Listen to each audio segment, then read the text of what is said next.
Hey, so welcome to the Cult Bar, folks. We do a takeover of Brothers and Booze tonight. So I'm here with my friend and co-host Renee. This is gonna be fun. Yeah. Yeah. So you want to get us rolling here? Yeah, sure. All right. So every episode of the Cult Bar is going to have a massive trigger warning, and sometimes it'll change. So do pay attention. This week, as most weeks, we're going to have religious and spiritual trauma. And then some of the special ones for this one is toxic or abusive relationships. This includes romantic, platonic, and workplace. Non-consensual BDSM and extreme misogyny. And if that doesn't get you excited for a night of fun, I don't know what will. Yeah, it sounds like you need drinks to get through this. Yes, Daniel, I do. I think we both do.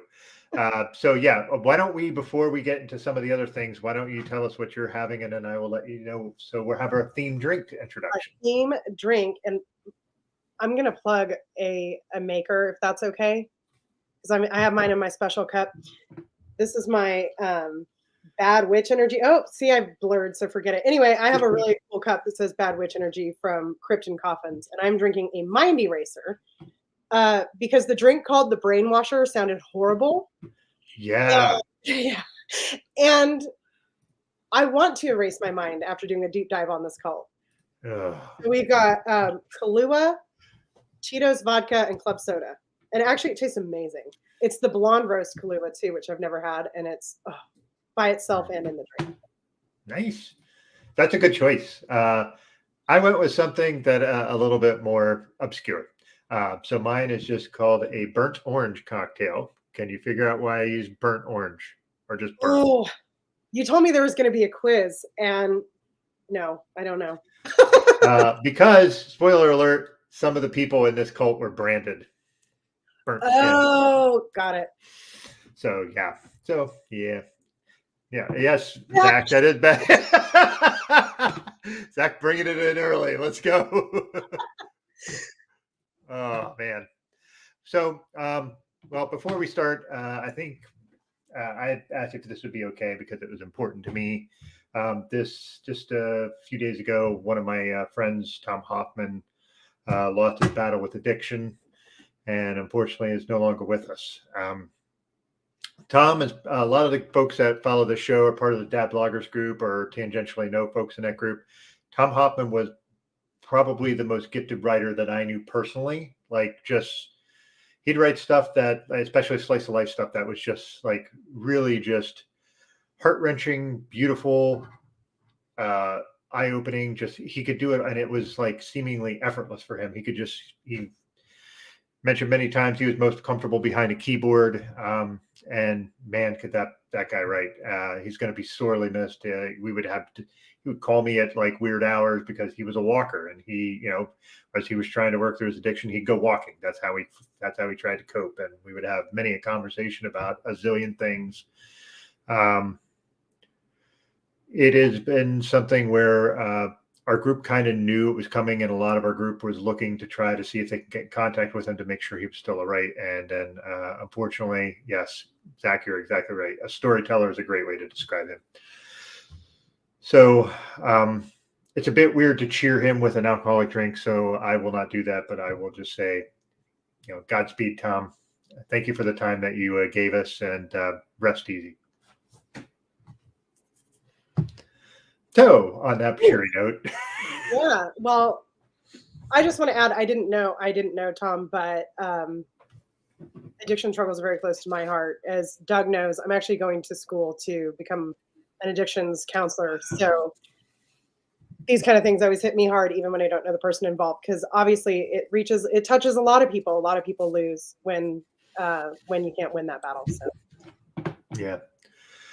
So yeah, Tom he was just a lovely man, really cared about a lot of people. This was just a battle that unfortunately he couldn't win.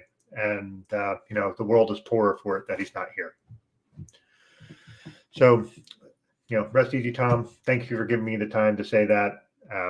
So instead of, let's not dwell too much, unfortunately, because I've done enough of that for the past several days. So Renee, you have some news for us for the cultish news. So if you tune in on our first show, we have a segment for cult news, and this one is a little special. Um, Little. So I was Googling around to see what I was going to share. And actually, one update from the last show, Lori Vallow and Chad Daybell have not been allowed to have separate trials. So that is actually news that happened in between the show and the last one. But then I click on something and my hometown's name pops up. So I've shared with Doug, there's a lot of weird stuff going on throughout history in my hometown. I think you could like Hulu and Netflix both could do like all their true crime come from Merced, California, and they would never run out of material. So I don't know if there's a big crossover between true crime fans and people who are interested in cults, but there is a documentary series on, I think, Netflix. I didn't make good notes. I apologize. Anyway, it's called Wild Crime, and it's about cold cases or sometimes not cold cases that happen in national parks. And they did one on Yosemite, and there was a Jane Doe, and they could not figure out who she was. They had reason to believe she was killed by a serial killer who he kind of confessed to like a lot of stuff that he didn't do. And because he would get like better treatment and stuff, and they'd let him like go with them to the crime scenes and stuff. So he confessed to a lot of stuff, but his name was Henry Lee Lucas, by the way. In this particular case, he described a campsite and what he did with this woman at the campsite in enough detail that they could confirm that it was pretty likely he really did this. But they still know who she was. And this is back in 82, 83. Oh, they just identified her.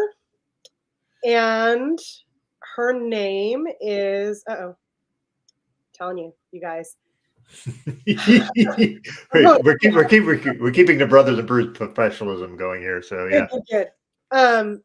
Patricia Hicks, and she was actually a member of a horrific yoga cult in Merced, California. And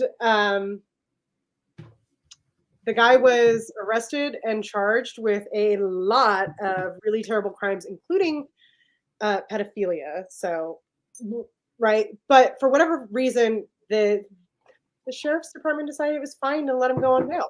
And he disappeared and was never heard from again. And this woman, Patricia Hicks, was an acolyte of his.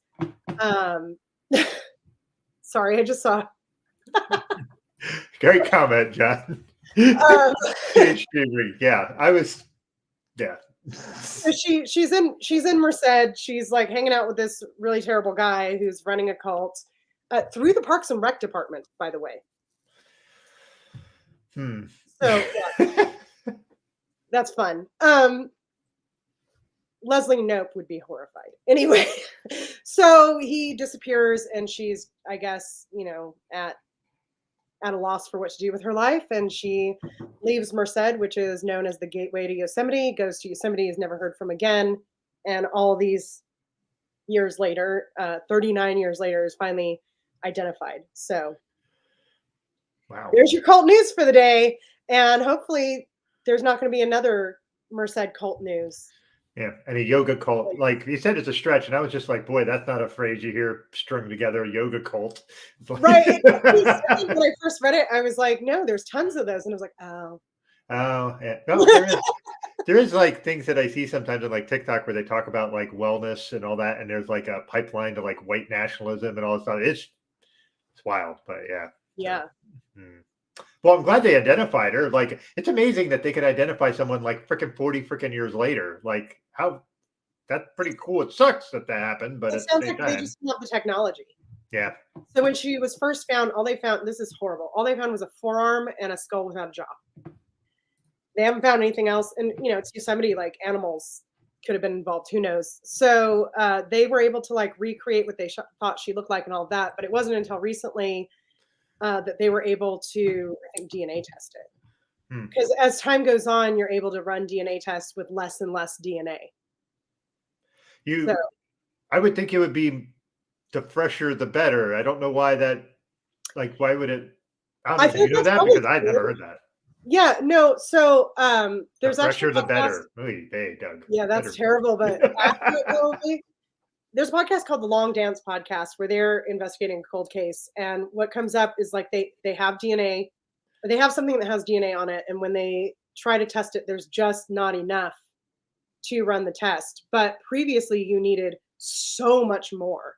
So Hmm. the hope is that as the technology gets better and better, you can have less and less and still be able to. God, Daniel. Hot yoga cold case. Yeah, I love it. I love it. This is great. I just want Horatio from CSI screaming at like the screaming after that when he takes his sunglasses off after Daniel says that. Yeah. Ah!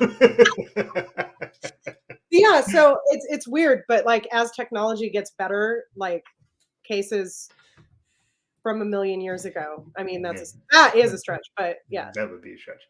Yeah. Okay. Well, there's our cultish news. So, hooray! So, why don't we? I'm going to give a quick synopsis, if you don't mind, about the Yeah. cult we're talking about tonight. So, what we're going to talk about is a cult called NVIXM, which was showcased in a show called The Vow, which is on HBO Max. And I kind of tangentially heard about this when it was going on, but just kind of not really paying attention, even though it happened in freaking upstate New York, where an inordinate amount of cults happen for some freaking reason. Like it's like Merced, California, and upstate New York are like the two Right. hotbeds for cults. I don't live in either of those places. Yeah, so this took place outside of Albany, New York. Oh, Jonathan, you're in for a ride. You are in for a ride. We are only talking about season 1 tonight. Just for the record, there is a season 2 that just recently came out. Renee has already seen it. I have not. So we're going to cover season 2 on Wednesday's show during our normal broadcast. So NVIXM, spelled really weird. This cult was founded by a man named Keith Raniere, and also later on kind of foisted up by Nancy Holtzman. Also, the daughters of the what was it? Salzman. Holtzman? Did I Salzman. mispronounce it? Yeah. Okay, I mispronounced that. I think there is a Holtzman. Salzman. Yes, you're right. Sorry. And also, it was propped up financially by the two of the heiresses to the Seagram's alcohol fortune. They got involved.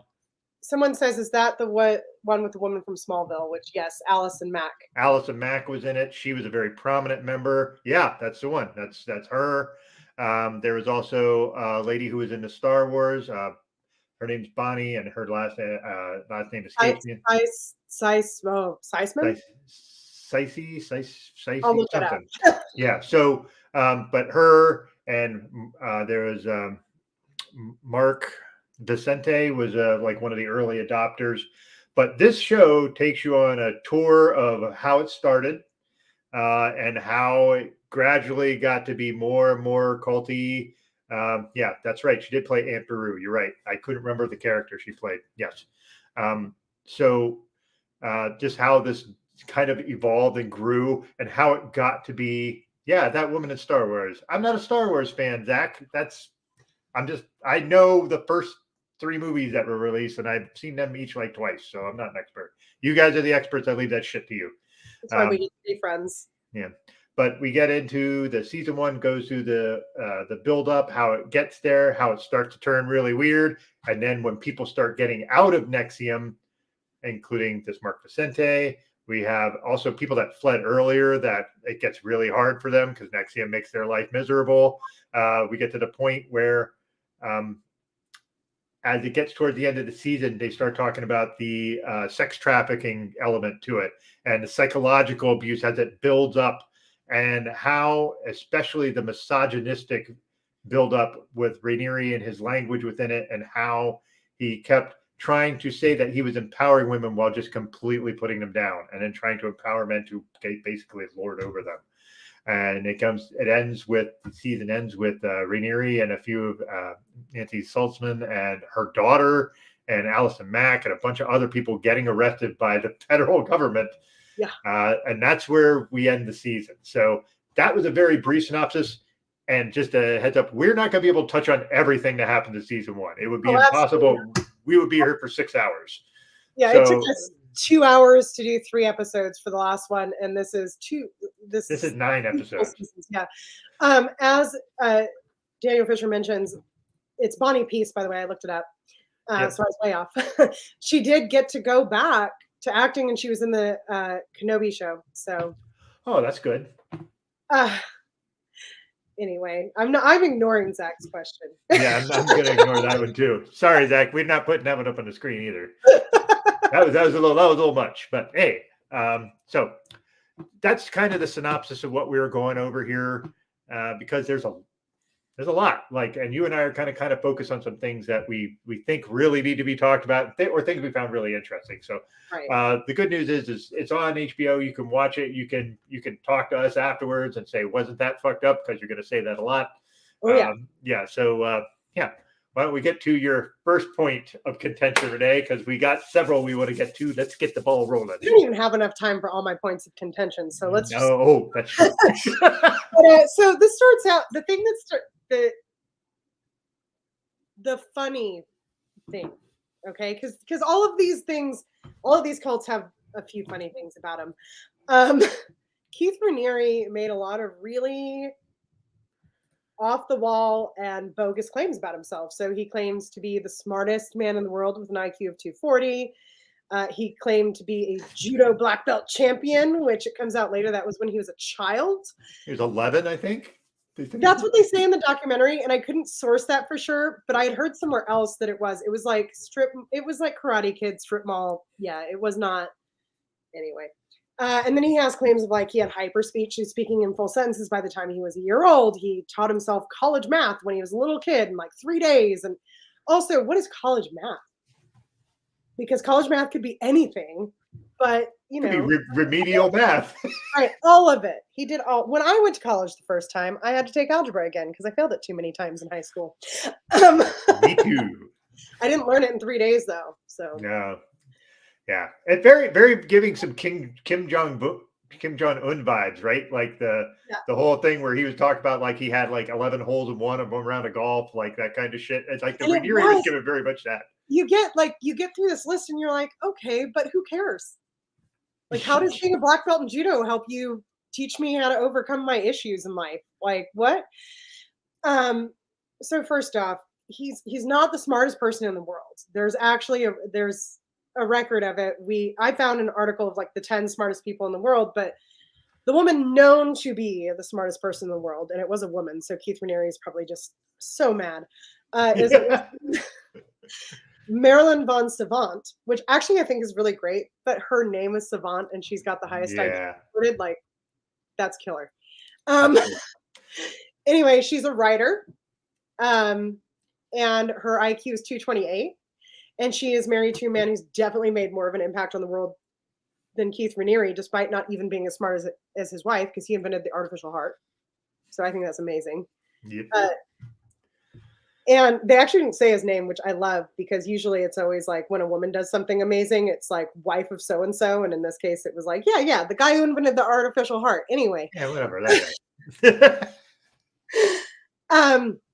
But the other thing I wanted to talk about that I find really interesting is, as I mentioned earlier, I'm a psychology student, and we actually did a unit on IQ. And what happens, so there's a bell curve, right? And most of us are up here in the middle of the bell curve with the average IQ. And then there's some people who are way down here, and there's some people who are way down here, but it's because their IQ is so high. And the people who are on both sides have a lot of issues, different issues, but a lot of issues. So when you're like, I have the highest IQ in the world, what you are kind of saying is like, I am at high risk for mood disorders. I am at high risk for anxiety and bipolar disorder. I'm at high risk for a lot of medical issues, which I actually just learned today are very interesting. And I read an article on Psychology Today that I especially loved that just flat out said, like, if you think having an high IQ makes you particularly brilliant, you're being illogical. So if you have a 7-foot person, your first thought might be that guy's going to be great at basketball. This is their example. And they're like, but not all 7-foot people are capable of playing basketball. You know, maybe they don't have good hand-eye coordination. Hand-eye coordination, the balance, or just like maybe they have asthma, like who knows? And so they say, you know, extremely high IQ does not automatically equal brilliance, even if that's what you think. And I thought that was really interesting because it kind of gets to the heart of the matter, which is like a high IQ is your ability to learn. It's got nothing to do with what you know. Yeah, I always thought it was more like your ability to create logic strings, I guess was what I thought. So I don't like I think IQ tests have kind of been not debunked, but kind of made to be they're not the end all be all for measuring intelligence because you're not taking into like emotional intelligence and things like that, which is its own thing. And yeah, so I think I had my IQ measured a few times, and I was like, yeah, okay, but what does that do for me? Nothing.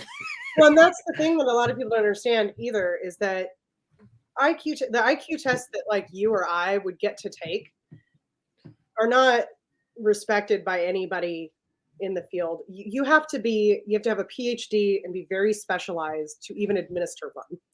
And they rarely administer them just to tell someone how smart they are. Like that's not what they're for. And actually you don't get a solid score, you get a range because it's a guessing game. And like you said, it doesn't account for emotional intelligence. It doesn't account for all sorts of different types of intelligence. So really when we're talking about someone being smart paired with their IQ, like we're using the information incorrectly anyway. Which also I guess kind of debunks Marilyn Vaughn, but she does an advice column. I'm not worried about her. Keith Raniere is using this I think his score is supposed to be like higher than Leonardo da Vinci's or something. It's like really wild. Yeah. So yeah, exactly, Daniel. Like this, if you're bragging about your IQ score, it is about the same as saying like, I'm a Ravenclaw or whatever. Yeah. And I don't Harry Potter or Game of Thrones, so I'm not even going to try and pronounce that other one. So yeah, that's my first thing, because it's just like half the shit he says doesn't matter for the goal he's supposedly trying to accomplish, which I actually don't think he was trying to accomplish that, but that's what he said. Yeah, and I made the comment to you offline, like he wasn't brilliant, but what he was good at was he was very brilliant at kind of reading and manipulating people. That's where his brilliance was. So you could say that in a manner he was brilliant. Now he used that shit evilly, but he was brilliant at it. So Charles Manson is known to be of low intelligence. He was also really good at manipulating people. So, you know. Yeah, I don't think that's an indicator of being like really smart. It just means you're able to read people, which is a skill all on its own. But yeah, so it's funny that he had to kind of put himself out there as I'm this really genius guy, and I found a way to make I found a way to kind of manipulate the system to make your life better. Like when you watch your first episode, as JHG said earlier, like you watch the first episode and it sounds kind of logical. Like these people just want to kind of make their lives better, and they position it as this tool. They always call it a tool to better your life. They also often call it technology, and I really that like stuck in my teeth. Yeah, someone who works in IT, that did stick in my teeth too. Because also, and it's like it's a formula. Like I have Brahman mind and human potential down to a mathematical formula. Like, no, you didn't. How is that even possible? Like everything is a letter. Like it doesn't. That's not how brains work. Oh my god! And yeah, so I like I said, I think you could say he was brilliant in that way, but he just. And like a lot of cult leaders, though, they're very good at that, and that's how they draw people in. And they lie. Yeah. So, and they're charismatic, and they showed it in the videos that, like I said at the beginning, it makes it seem illogical, like it's not a far leap to join this organization because it could help you and you could help others, and it had this very high-minded, let's change the world concept, which was nothing what it was doing, but that's what he marketed it at. He was a good marketer as well. So, and he had a lot of people on his side that were all doing the same kind of marketing. So, can I ask you a question, Doug? Yep. Did you get the sense that he must be a lot different in person? Because I'm watching it and I'm like, this guy is so bland. He's so mediocre. He's the middle of it. He's not ugly. He's not good looking. He's not like, everything comes out of his mouth is like word soup. And I'm like, there's got to be like an aura or something in his eyes. Like, I don't know.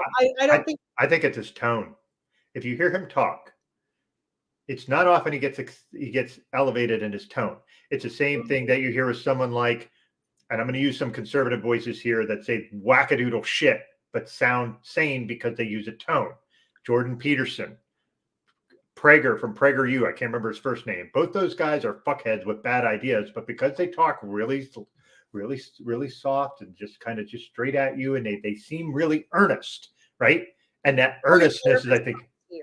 I don't know if you have a therapist, but if you have a therapist, I feel like think about the way your therapist talks to you, especially the way your therapist talks to you when they're about to call you out on being way off base. Yeah. It's true. It's true. I'm just saying, I think like he is very milquetoast, like nothing remarkable, but he talks like circularly, which makes it sound like he's really smart, but he's not. I think it's the eye contact thing. It's like, I'm going to get in real close. Like it creates false intimacy. That's gotta, I mean, but I just like watching it. I'm like, I have no judgment. I try very hard, no matter what the cult is, to have no judgment about the people who are taken in by it. Because I truly believe that all of us have been in a vulnerable state. Mm-hmm. And that it could be just a toxic relationship. It could be a cult. It could be somewhere in between, whatever. But I'm watching it and I'm like, in person, there's got to be something going on that is not communicated through the screen, because no. Yeah, well, you're hitting that on that, and what I think this is kind of leading to is kind of my next point. The point that one of the things I really wanted to talk about was how he started with an MLM. Yeah. And that's it's marketing's in the name of it. He markets it. He makes it say, what is it called? Consumer buyouts was the name of it. Consumer buy line. Buy line. So he makes this MLM, and you know how MLMs work. You bring people in, and that's how you quote unquote build businesses. You have to keep bringing people in, not to actually buy a product, but you're getting money from them to do all these things. And he does this whole thing, and he gets basically outed as not paying people and all this shit, and gets I think doesn't he get cited by like the New York State AG and they were going to take him to court, and then he has some, I think if I remember right, it was something like he was responsible for $40,000 in damages when he defrauded people out of like hundreds and hundreds of thousands of dollars, which he has never paid. I think that also the original charge was just that it was a pyramid scheme. There was no product. If I recall correctly, it was literally like, if you join, then we'll help you get discounts, because like they're going to buy things in bulk or something. I couldn't understand what the point was, but there was no product. It was the 80s. So it was the purest pyramid scheme. Today you'll encounter people in MLMs, they're like, it's not a pyramid scheme. And you're like, no, it's just a legal one. Because it's illegal to have a pyramid scheme where there is no product. It is not illegal to have a pyramid scheme where there is. And that's what people mean when they tell you that their pyramid scheme isn't a pyramid scheme. That's yeah. They're wrong. Yeah, because they know that is what it actually is. So it's deflection. But it's funny is after that's just when he meets Nancy Salzman, his like right hand person, right? Well, no, because if you recall, so they covered the first one in the documentary, but I didn't save the link, so excuse me. But while I was reading all this random stuff, there were two. There was a second MLM after the fact, and when that one went to shit, that's when he met Nancy. Okay, that was the one where it was something for medical shit or something where they were pretending. Yeah, and then he and his girlfriend, who's in the documentary, the Tony something, started a health food store, and stuff went wrong. And Nancy sued the health food store. Keith took her side. Yeah, he dropped his girlfriend for Nancy. What a guy. And also because like he was part owner of the health food store, like he fucked up too. He just was like, oh, it's my girlfriend's fault. Yeah, whatever. And then like, this is a side note on that, but like he did all kinds of shit to her when she moved out. Like he sued her like I guess they sent her like 200 different. It was lawsuits, it was harassment, and he was like, she says it several times in the documentary, right? It's like, I will see you dead or in jail. Yeah. And he wrote her a death timeline saying this was her timeline to death. That's Like, right. God. yeah. So like, what a stalwart of the community, that guy. But but that sets up that, like, when we get to NVIXM, it starts out as like, what was it? Executive systems. The Executive Success Program. It was basically a large group awareness training, which are also cults. They're high control groups. They're terrible. If your job tells you to do one of those, like, look for another job. Mm-hmm. Which also, that's where we get into NVIXM. That's where the genesis of it. Which, funny enough, when he wanted to do it, him and Nancy wanted to do that. Nancy brought it to like investors, and they were like, "We think this is a great idea, but we don't want him involved." Right? They said they didn't want him involved. So somebody knew. Yeah, somebody looked at him and was like, "That guy's a fucking shyster. Don't get him anywhere near the money." So yeah. I remember, like, I hadn't caught that the first time through. The second time I watched season 1, and when I heard that, I was like, "Oh shit, they didn't want him involved." Wow, they knew right up. Like, people that are investing money, they don't want people like that anywhere near it. Like, so it's just kind of fascinating that they saw that shit like up front, and so many people did not. But the important thing too to remember is that Nancy was in kind of a shit time in her life when she met him. Mm-hmm. So again, like, vulnerable to somebody who's going to come in and tell you how wonderful you are, love bomb the crap out of you. It doesn't seem like they really had a romantic relationship. There's some stuff we'll get into when we do the season 2 episode that adds nuance to that. But he was love bombing her, like, you're so smart. You're so into, like, we're into the same stuff, and I'm going to change your life, and we're going to change the world. Like, and she was at a really low point in her life. So you can see how she wanted to believe that a lot more than the people handing out money wanted to believe it. Mm-hmm. Yeah. And it's interesting because when you look at the bit about how he built it, like all of them, they start and they're in these shitty conference rooms and hotels with these really awful videos. And again, it was like the 80s, early 90s when this stuff was starting to go on. I think it was the 90s by this point when we get to the ESP and NVIXM. So, and then, they pay, like, I think they said like $2,500 for like a 5-day session for this thing. And it's like, and then there's bigger sessions, you can do more. And it's like $2,500 for, like, and this was not like now, $2,500 is a lot now. Back then, that was like $10,000 or $15,000, like, comparatively speaking. And these people were like, he would find people who were vulnerable and prey on them, which is what they do. I feel like it's like going into the Apple store, right? Mm-hmm. I don't know and I guess it depends. Like, maybe you're not an Apple person, so this will not strike you, but I'm an Apple person. You go into the Apple store and it feels good to be there. And you buy some of the most expensive crap you've ever bought in your life, and it feels so good to buy it, and you bring it home and it feels so good. And at no point do you stop and think, wait, how much money was that? I really think it's it's all in the ether, right? Right. But that is accurate, Daniel. Yeah. Oh man. Well, NVIXM ran like, go ahead. MLM. Mm-hmm. Yeah. So you have this system you go through where you can become a coach and you can work your way through the ranks and you get special little scarves. But then people could create their own companies within the company, which is important later. Yep. You could open your own center. When you listen to people in the documentary talking, they're not saying my job at NVIXM. They're saying my company in NVIXM. Mm-hmm. My center that I opened. And so it strikes the same chord. And as you bring more people in, you get to share in the profits of NVIXM and so on and so forth. So NVIXM actually operated like an MLM. But I'm sure, like, legally it was like, oh, well, it's not an MLM. It's a recruitment bonus. It's a whatever, Yeah, it's like an umbrella company, but they're their own thing.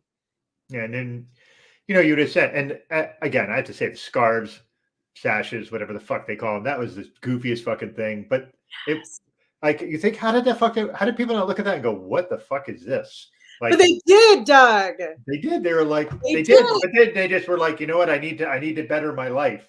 Like, So here's the thing, right? This is the important thing, right? So Sarah Edmondson, who plays, she's actually been a representative of like the people who left in several smaller documentaries, as well as one of the main players in this one.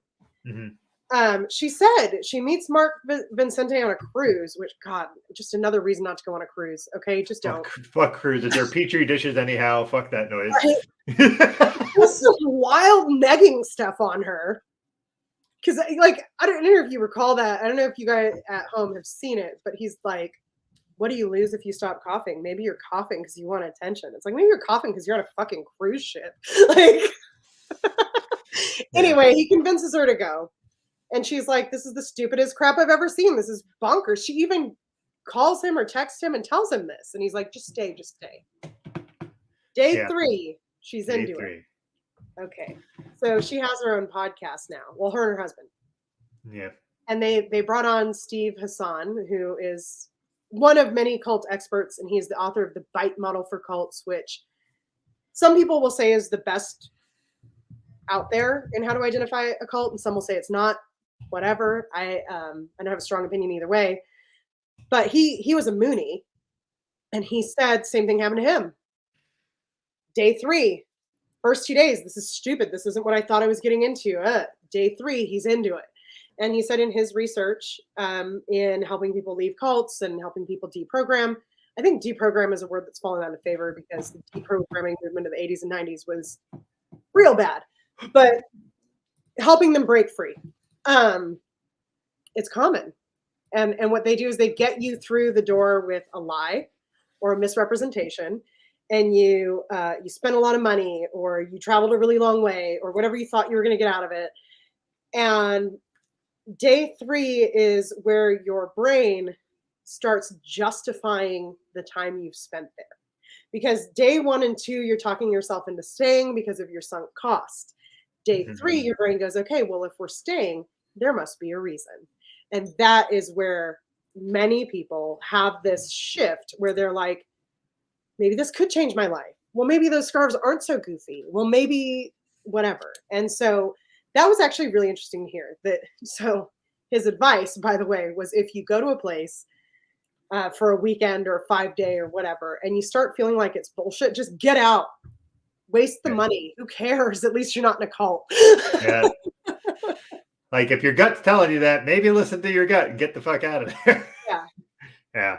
It's interesting to hear the psychology of that. Like, the first 2 days, because you paid money to be there, you're like, well, I paid money. That, like, what? Maybe this looks like bullshit, but maybe it gets better because I invested this money in it. And I'm a cheapskate, so I would be like, yeah, I'm going to stay here the entire fucking time because I paid fucking $2,500. Yeah, even if it's bullshit, I paid for this. I'm going to stay for this. So yeah, I that would be stubborn me, and that would probably not be great for this thing. But well, and that's the thing, right? Is you're setting yourself up for what is going to happen in your brain later. Like, maybe I'll get something out of this because I spent all this money, and then your brain is like, well, what if this is what you're getting out of it? Like, and our brains, well, I mean, our brains are built to protect us, and they are just a slab of random meat parts, so they don't always protect us in the best way. They always jive with what's good. Like, you like to think you have the fear component that protects you, but when it's shit like that, it's different because your brain chemistry can be manipulated by just words or tone or like just the atmosphere. Like, and like the article I sent you, 13-hour sessions, so you're sleep deprived. Yep. You're emotional, like, and another person described 17-hour sessions. Yeah, and the idea that when they get there, they also do this thing where they ask you very, very pointed questions that are designed to have emotional responses to try to get you to, quote, open up. And when you open up, the emotionality of it will tire you out as well. Like, anytime you're emotional, like really emotional, you know how you feel freaking tired afterwards because you've just expended energy. It's mental energy, and I think being mentally tired is worse than being physically tired. I can push. Yeah. I can push through being physically tired. And mentally tired, I can't do shit. So, like, yeah, they do all this stuff in it, and there's a purpose to it. It's to break you down. and it's systemic and systematic, and just we're going to break you down, and then we're going to kind of bring you back and make you feel like this. And I was not in the military. You were. Does it feel similar to that sort of thing, or is it different? That's something I just thought of, and I hadn't even connected that dot yet. So a couple things are very the same, but I was actually thinking while you were talking, like in boot camp, we're often sleep deprived. Like boot camp is intended to create a feeling like the fog of war without, shooting at you, because that would be terrible. Not a lot of people making it through. Anyway, so what they're training you to do is to get through sleep deprivation, get through confusion, get through all this stuff without becoming hyper emotional. But outside of those circumstances, when you're really tired, it's like we all revert back to being 3 years old when we're really tired, right? Like a 3-year-old who's exhausted will just start crying for no reason. Mm-hmm. It's like, I want a blue cup and you gave me a red cup, and now I'm going to throw myself on the ground and kick and scream and cry my eyes out. And you're like, what the hell? It's a cup. But it's because the kid's exhausted. And as we get older, we're not throwing a tantrum at that level, but you'll be like, I don't know, this has happened to me like more times than I'd like to admit. I've had like a rough week. I haven't gotten a lot of sleep, and I'm reading the news before I finished my coffee, and all of a sudden I'm crying over a news story, and I'm like, oh, I'm really tired. Yeah. It's similar to like if I'm going to use the example of my wife, who she'll watch TikToks. Like sometimes she unfortunately will get up in the middle of the night. She can't go back to sleep. So some things she'll just start doing something because she can't, like her brain's working. So she's just going to do something mindless like TikTok, but she'll start crying at something that is rather a benign video. Now, some of those videos are really tear jerking, whatever, but in the middle of the night, she'll start crying because she's just tired. Like that's, right. The regulator is off because you're not rested. So yeah. So it could be because you haven't had enough water. Like our brains are so fragile, and I'm sure these people were not getting like reminders to refill their water bottles and like healthy filling meals, like because the whole thing just sounds so manipulative. Like I'm sure they did everything to make people feel emotional. They're definitely not getting fulfilling meals, which we'll go over later. But your point being is spoiler alert. But your point being of like the boot camp stuff is there's a language thing to it, right? So I did add that into our notes because he some of it's really funny when you're watching the documentary. He's talking about how smart he is, and then he misuses words, and you're like, no. Or he makes them up. Or he makes them up. That was better. So, but the made up words are definitely on purpose. And I clocked that because of boot camp. Because also boot camp is designed to make you feel a part of the team, whether or not you hate the person in your guts or not. And believe me, like in boot camp, you will hate people because like when one person screws up, everybody gets punished, right? Yep. Which is also a way to make you feel like a community, but in a negative way. But what they'll do is like, and I actually don't know if this is true in all services, but it's true in the Marine Corps, which is also the longest boot camps. They have plenty of time to brainwash us. I've been in 3 cults, by the way. Marine Corps is one of them. Anyway, I feel the need to like totally explain that, but I won't. I'll let you guys wonder. Yeah. Maybe we'll do an episode on the Marine Corps. Maybe after my husband retires. I'd like you to not get any shit from anybody, so maybe we'll leave that one alone. It's just that we're collecting the retirement check. Anyway.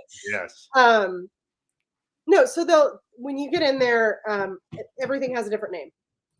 So the only window to the outside world you have is letters, and they come late.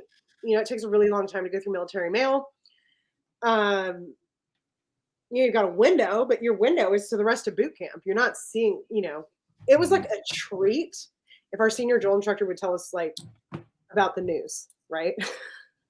Imagine the news being a treat, especially in 2022. Imagine that. Anyway. Yeah, hard pass. A flashlight is not a flashlight. It's a moonbeam. A pen is not a pen. It's an ink stick. I had a drill instructor who couldn't say that, and she always called them ink stinks. Anyway, your shoes, if you're a woman, Well, it's different now because training is integrated. But at the time I was in, if you're a woman, they're tenny runners, and if you're a man, they are go fasters. So like everything has a name that you would never call it like in the world. And that is very much on purpose to isolate you further and give you a shared language with your platoon mates who are learning this all at the same time and going through it all at the same time. Mhm. Now, 12 weeks pass or 13 weeks pass and you're done, you graduate and you move on with your life. And in the Marine Corps, at least, the moment you graduate boot camp, you are never treated like that again. Different services with shorter boot camps have like drill instructor involvement later on. And I don't really know all the particulars of that. But in the Marine Corps, 13 weeks pass, you were never treated like that again. So you start to become a person again. But like I remember being on my 10 days leave and just being a goober, doing and saying the dumbest shit because I, like I did the thing and I'm like, this is the right way to do it. And I look back on it and I'm like, oh my God, I was tucking my shirt into my shorts. Like, what the hell is wrong with me? But that, yeah. So him doing that, like really struck a chord with me because I'm like, well, we know why they do it in boot camp. Mm-hmm. And I can guess why Keith Raniere does it. Sure. It's purposeful. And to calling to the language, I know one of the things that you really wanted to dig at, which it didn't hit me as much, was when they're talking about things as being at cause, if you're at cause, which was like basically accusing you of doing stuff, right? That's how I took it. So or was I misreading that? The at cause thing was like, okay, so Doug, you're my really good friend. This is true, by the way. The rest of it is hypothetical, but Doug and I have been friends for a long time. If I come to you and I say, I'm really upset. I was at work today and my boss chewed me out. And I think it's because he doesn't like me because I'm a woman. And I give all these examples of why I think that. And Doug would be like, I don't know, Renee, what do you think you did to cause that? That's right. Yeah. Or I say, Doug, I don't know what's wrong with me, but like the last few days, I've been having the worst pain in my shoulder. It hurts so bad. I'm thinking about going to physical therapy. And Doug would say, why do you think that you're doing that to yourself? So every single fucking thing that happens to you, every emotion you feel, every physical symptom you have of anything is your fault specifically. And he goes on and on and on about there are no victims. Using the word victim is actually abuse. You call yourself a victim, you're abusing somebody. Like he talks about this at length in the document. Yep. And what it does, of course, is it primes. At first, it sounds really freeing, right? I'm in control of everything. I'm not a victim. I'm in control of my destiny. Makes you sound powerful. Right? It feels good. And that's like you have these, debates in survivor circles when you're talking about things that have been done to a person. A lot of people will say, don't tell me I'm a victim of that. I'm not a victim. I'm a survivor. Well, Keith Raniere wouldn't let you call yourself a survivor either. But he wouldn't. Did not think that he was at cause for fucking anything. He would tell people, you are making me ill. I'm going to have to go to the hospital. I'm going to die because of what you're doing to me. Mm-hmm. The emotions I feel are going to kill me. Do you want that on your hands? Yeah, that's right. I had forgotten the way it turned. For some reason, the at cause hit me different when I was watching it. But now when you say, I could see all of those sort of ways it's twisting it to, well, if you're doing it, clearly it's a problem with you. Like he talked also at length about how pain and suffering are good. They get you to where you need to go. You need to embrace that pain and suffering because that will get you to a point where you're not a victim of it. You're getting through it. Like he did all this stuff, which is another setup, right? Of course. And that's really common in religious cults. You're suffering for salvation. And this isn't a religious cult, but he borrowed from a lot, right? Like he uses the word suppressive. You can be a suppressive person in NVIXM. Where have I heard that before? The cult I'm not going to mention because I don't want us to get sued. Yeah, I would like that not either. But Google suppressive person, see what comes up. I'm just saying. Yeah, you can do that on your own time. We are not going to say that publicly. So, but it's just a constant push to shift blame so that, well, you're ultimately responsible for your own destiny, which sounds great, which makes it seem like great. I can manifest what I want. Like I'm all this. And it's not. It's to make it so that there's blame pushed on you if shit doesn't go the way that, you think it should. And if you complain, then that's on you. Then you're making him feel bad. And This just occurred to me, Doug. When you look in those videos, it's like a sea of white, right? And it's not to say that there were not people of color in NVIXM, because there were, and there are a handful of them, yeah. There are a handful, but it's like a whole lot of people who don't have a necessity to be like cued into social justice. If you have a necessity to be cued into social justice and someone comes at you with toxic positivity, someone comes at you with it is always your fault, you go, no, motherfucker. Like it's literally the system designed to screw me over. And if somebody, if somebody is racist, it's because they're racist. It's not because I caused it. If somebody, whatever. And you would hope that women would understand that too, because women face their own form of oppression. But unfortunately, a lot of white women are not cued into that language. They're not cued into that movement because there is this like sense that if you just like do what you're supposed to do, everything will be okay. And he's saying, all right, I'm going to tell you exactly what you're supposed to do. Mm-hmm.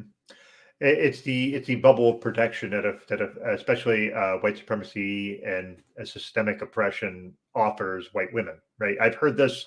I'm not saying this. This is shit I've heard from a number of people talking about it. Is like that's why you see white women vote for like completely against their fucking interests all the time. Yeah, this whole thing that you talked about, it reminds me a lot of the whole pull yourself up by your bootstraps mentality that we keep getting spoon fed, which is a bunch of bullshit. Here's what's interesting though, Doug. A lot of the early is the wrong word. A lot of the white supremacist movements in the 90s, early 2000s actually were incredibly gender equal. And I think that was definitely a lure for a lot of women. But then everything else is terrible. Mm-hmm. Hey, we're giving you this nice sliver. It's a saltine. Enjoy that. We're giving you no other food, but here's your saltine. You don't see that now, and you definitely don't see that in NVIXM. And maybe that's our next thing: the wild and offensive ideas about the difference between men and women. Yeah, this came a bit later in the show, though. Like the last two episodes, the last two episodes, you're like, okay, well, it seems like, and he's doing things like where it's like, oh, there are these women empowerment groups, like you create this division, like Jeunesse, which is a fucking dumb name. What name was that? What it means. What's that? They never say what it means. So the men have SOP. Yeah, which means Society of Protectors, and you're like, well, that's weird, but it means they're like Jeunesse. JNSS. Yeah, it means nothing, and it's supposed to be this empowering thing for women. And you're like, oh well, all right, this sucks, but like, all right, well, at least he's doing something. And you find out just how terrible. It's just a feeder system for something much worse. And but I'm laughing because my husband watched those episodes sitting on the couch next to me. Yeah, and I feel like he regretted that. Yeah, he probably did, because you were probably swearing up a storm, because I was swearing up a storm. But this is where the rhetoric gets ramped up more, that we see. It probably always was there. They just really showcase it. They do a very good job with the show of building this up to where you see the awfulness. How people end up in that room listening to what he has to say in those last two episodes, because you're not loving it. Like as a viewer at home, you kind of know how it ends. You're not loving it, but you don't think it's as bad as it actually is. And then you're like, oh, shit. Yeah. And he's saying just like the one speech where, and Jill's watching this with me, right? So she's sitting there and she's seen it. She's watched first season with me before. And she is getting visibly furious on the couch with me. and I can't blame her. I'm like, yeah, that's really fucked up, where he's saying shit like, you know what guys see you? They see you as toddlers, like little kids, whiny. And I'm just like, I'm not saying this. This is just what guys think. This is a general, and that is the thing. He couches everything in generalities, which is a classic trope to use to try to make it seem like you're not responsible. You're not the one saying this. This is just how it's seen. It's how it is in the world. But I have all the answers to make it so that it is not that way, except for, of course, he is saying exactly what he believes. Mm-hmm. The toddler thing is not the thing that sent me through the roof. That was the thing that sent Jill through the roof. Valid. Absolutely valid. What sent me through the roof was he's talking about how if he's a little kid in the sandbox and he hits a girl, he's in so much trouble. And that's a direct wound. And women don't have any direct wounds because they're protected all the time. Nothing bad. The only wound women have is having to go out into the world and be grown-ups without ever being held accountable and without ever having consequences and always being protected. And men are always punished for anything they say or do to a woman. And I'm just like, oh my, just grabbing onto the couch cushion so I don't throw my own TV across the room. Like, holy crap. Just statistically untrue. Just statistically, it's not real. That doesn't exist. What the fuck over? Like, oh, I'm mad right now. But just like I viewers at home, Doug tells me that he's on episode, is it 8 of 9 or 9 of 10? I can't remember. Yeah, there's 9 episodes. I was on episode 8, and you're like, talk to me when you get to this point. And I was like, oh. But before you can even get there, because I'm just sitting at home like, oh. I'm angry knowing that you're watching this thousands of miles away from me. That was the best thing. And I laughed and I stopped. And at that point, I stopped the thing and I just said, you have to hear this. And I said, she goes, yeah, she should be. She was so mad. Like Jill's over there, like steam coming out of her ears. But yeah, it's fucked up. Because it is so much worse than we could ever describe. What's that? He says, I feel like I need to get off here and keep watching it. Spoilers. And it's like, no. You know it doesn't end well. We told you the guy gets arrested, so it gets worse. But like, yeah. I mean, the news told you that he gets arrested. But you need to see how it evolves, because the way they do the show is excellent, just to get you to see how it evolves. Because the thing is like we'll talk a bit about later about the articles that some people have done investigative reporting on this organization, and at the end when it was revealed in the New York Times, but this is where the shit kind of really hit the fan, was Sarah Edmondson said they didn't show how we got there. Like that was the part, because it made it sound like we just jumped into this fucking cult like feet first, and that's not how it was, and that's how it never is with the cult.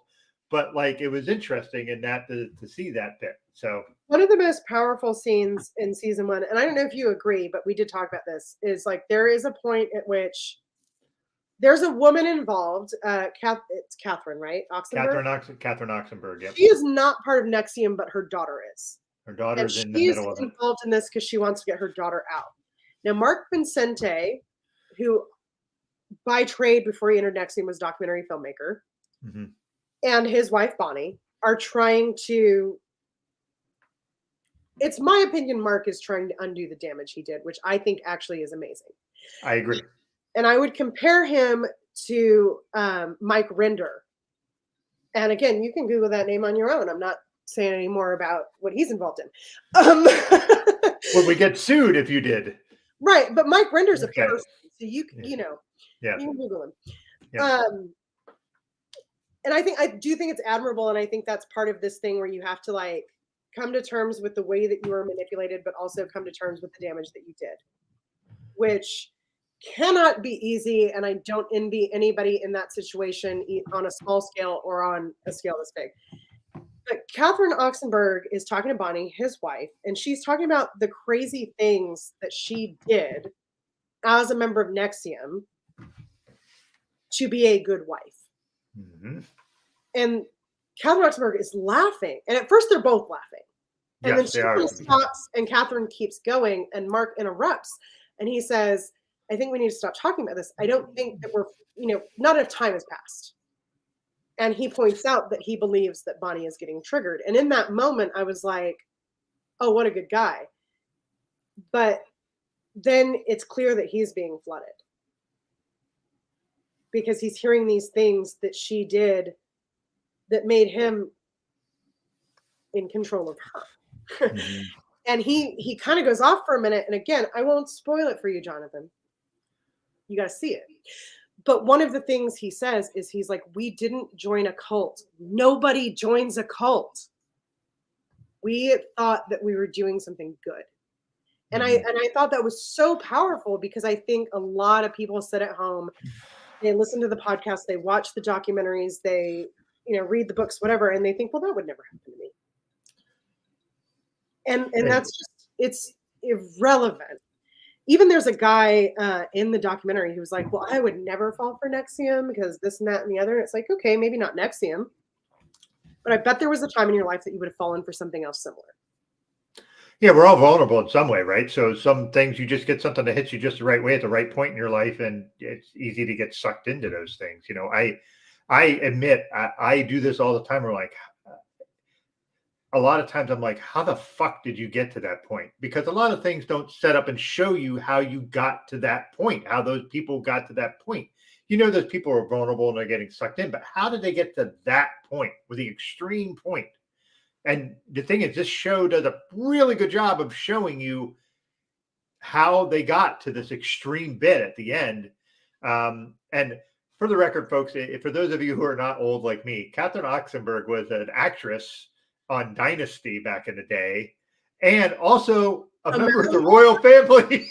I didn't know that. Yeah, like her mom is like part of the British royal family, and which makes her part of it. Yeah. But yeah, well, why don't you tell your favorite story about the documentary? Because I loved it too, but it was when I realized who the fuck she was, because I didn't know. And my husband, your husband did, daughter, like he knew, and my husband doesn't know who anybody is, but he's British. So when this came out, I was like, oh. Yeah, so there's a bit in the documentary where Catherine Oxenberg is trying to get her daughter out, and I'm not doing spoiler alerts here because it's part of it. You'll see it. But she calls her mother, who is she's married to somebody that's like a prince in Yugoslavia or some shit like that. I can't remember. But her second cousin, but like her second cousin is Prince, now King Charles. And Catherine called her mom and said, can you talk to Charles to talk to the Dalai Lama? And I was like, what the fuck is this? Because she says Charles. Yeah, and I'm like, Charles who? And then I'm like, I would say, oh, cousins that I'm close to, and I'd be like, hey. Yeah, because she's like, talk to Charles, because he's a close friend. About blah blah blah. Yeah, he's a close friend of the Dalai Lama. Talk to him, and I'm like, what? And like just came out of the blue too. It's like not something she'd ever. Like she talked to her mom in a documentary several times. They're like, okay, well, she's kind of royalty or whatever, and she was an actress. I didn't know that. So I was just like, who is this person? They keep talking about her and her daughter like they're somebody. Who are they? And yeah, this is the thing that she asked Charles. Charles, first name basis with the now king. How about that? My buddy Chuck. If she would have said Charles, it'd have been funny. It'd been like Chuck Woolery or something. Like, have Chuck talk to the Dalai Lama. That'd be great. Well, if you knew my husband, I always joke that like he's so bad with names that you could we could be at a party and President Obama could walk in and he'd be like, oh, what's that guy's name again? Like that's how bad. Like sometimes I joke with him, like you never say my name, you always call me like babe. Do you know my name? Like it's that bad. And so he's just sitting there like he's saying stuff like he knows who Catherine Oxenberg and her daughter India are. And I'm like, how do you know that? Like, is she in porn? Let me look at your internet. Let me look at your internet search history. Right. I'm like, and then when that came out, I was like, oh right, because he's English. Okay. Yeah, that makes more sense. Then you're like, ah, okay. But yeah, and we don't give a shit about the monarchy unless somebody dies. So side note, now that Prince Charles is King Charles, every time anybody talks about him, I think of Spaniels. Because it's a breed. King Charles Spaniel. Oh, Renee. So now that I've shit on King Charles, is it time to shit on the Dalai Lama? Yeah, let's do that. Because we brought it in. I'm going to give you the stage because I can't wait to hear this because you said you had stuff to say and you didn't tell me any of it. So this is all all off the cuff. Let's go. All right. First of all, I don't like the Dalai Lama. Let's just get that out of the way. I didn't like the last one either, but technically they're the same guy. It's a reincarnation or whatever, yeah. So there's just like a lot to not like. He said some misogynist things in the past. He said a lot of things that just aren't cool, and you can Google that shit on your own. But I think the thing that just really encapsulates why I don't like him is in the documentary. He's there, and he's meeting Keith Raniere, and his handlers are trying so hard to be like, dude, be careful, because this guy, he's got a lot of shit going on, and we don't know what's going on. And Keith Raniere is just like, a lot of people want to say false things about me, and a lot of people want to see me fail. And Dalai Lama's like, well, you must be telling the truth, because I go through the same thing. We're best friends now. Mm. Well, wasn't it something where they declined him coming to visit? So they went to him. So they went to him, and then he came. And don't you vet people better? Like, holy shit. And they told him, well, there's lawsuits and stuff. And Keith Raniere's like, yeah, people lie about me. And the Dalai Lama's like, oh, people lie about me. Chinese lie about me all the time. We're best friends. I believe you without any other question. And I want to make a caveat when I say I don't like the Dalai Lama, and that was just like, how fucking vapid and attention seeking and like in need of validation are you? I want to counter that by saying, like, the Dalai Lama is taken from his parents at birth and raised to believe insane things about himself. And that's his life. So he doesn't have, talk about the people in this cult who are brainwashed for 10, sometimes 20 years. Dalai Lama is brainwashed from birth. So, like, fine. It's maybe not his personal fault. But I do have, like, this deep problem with the fact that, like, people who aren't even Buddhist are like, oh, yes, the Dalai Lama. And it's like, what do you know about the Dalai Lama? Because he's kind of an ass. He said some really dumb things. Yeah. Oh, you know that story about how he got the Pope to wear Doc Martens? Well, that's cute. The Pope is also awful. That's a fair point. covering up pedophilia for millions of years or thousands of years is not a great look. So that's the Dalai Lama. That's the Pope, for the record. Right. Yeah. Yeah, but Doc Martens are comfortable, but I didn't need the Dalai Lama to tell me that. So you're saying the Dalai Lama's origin story is basically like the movie The Golden Child with Eddie Murphy. Yeah, so what I believe is that the Dalai Lama is one person who is reborn over and over and over and over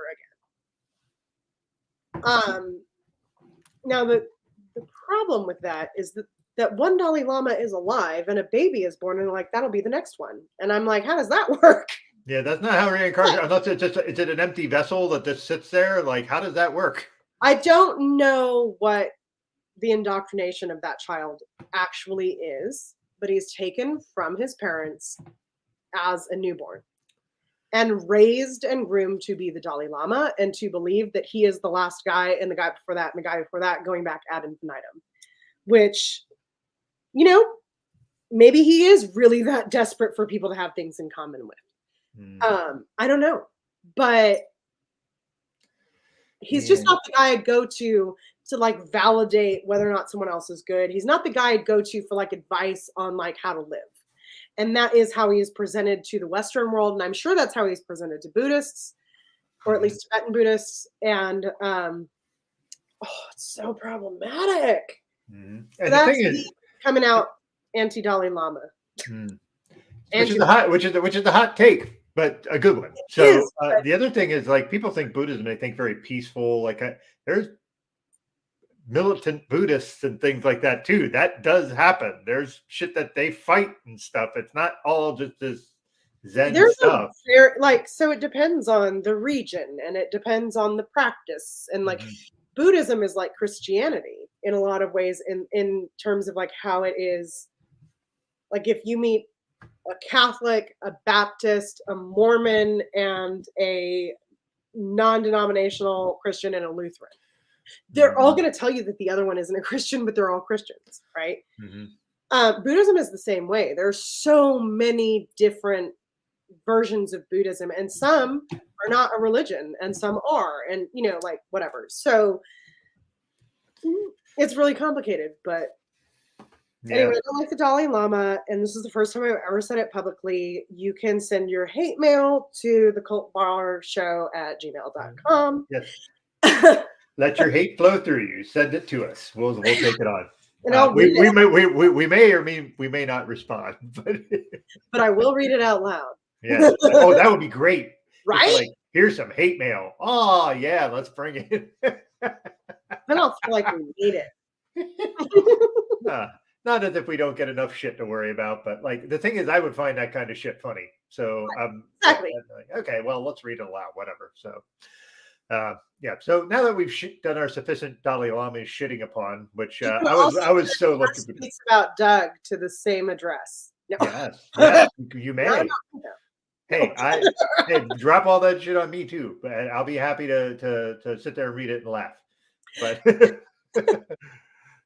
so that was a little side note. I love those things. The tangents are always great. I want to get back a bit on the NVIXM thing, just because we're getting close to where like they're the end of the first season where things are really ramping the fuck up. But what they also do is they backtrack a bit and they talk about the lady Tony, and then there was another lady.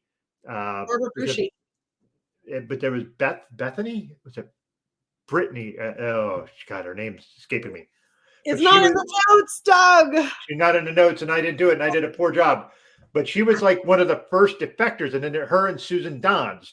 Susan Dons was one of the first 9 to defect because they called Raniere out on his misogynistic bullshit, and he said, "No, that's not the thing." He said, "I think you're all full of shit, and it's all on you." And so 9 women who were in senior leadership left. And all women, by the way. All women. And NVIXM sued the fuck out of them. And I mean, like, sent not just sued, criminal charges. Criminal charges. They made their life hell. And it's interesting because it's something you and I discussed about. Obviously, we need a pretty big overhaul of our legal system, both in civil and criminal. But the civil way that they go through, and these are all legal means they're using. These are all legal means that they're using. That's the thing, is they know, they have people who are smart enough to know, who are lawyers, who know how to fuck with the system. And these 2 women they highlighted were like their lives were just completely fucking ruined. 3 women were just like, their lives were ruined. Bankruptcy out of Yeah, they just kept piling shit on top of them because they knew they didn't have the money to fight it. Here's something I hadn't thought of before, Doug.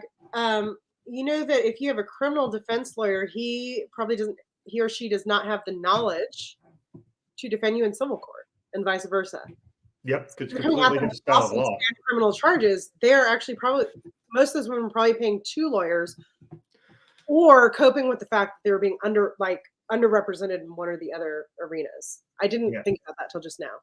Yeah, and one of the women, Susan Dons, defended herself in court and beat them, which is fucking ridiculous. Like, you don't go against lawyers in a courtroom when you're by yourself and you're not a lawyer and beat them. That doesn't happen.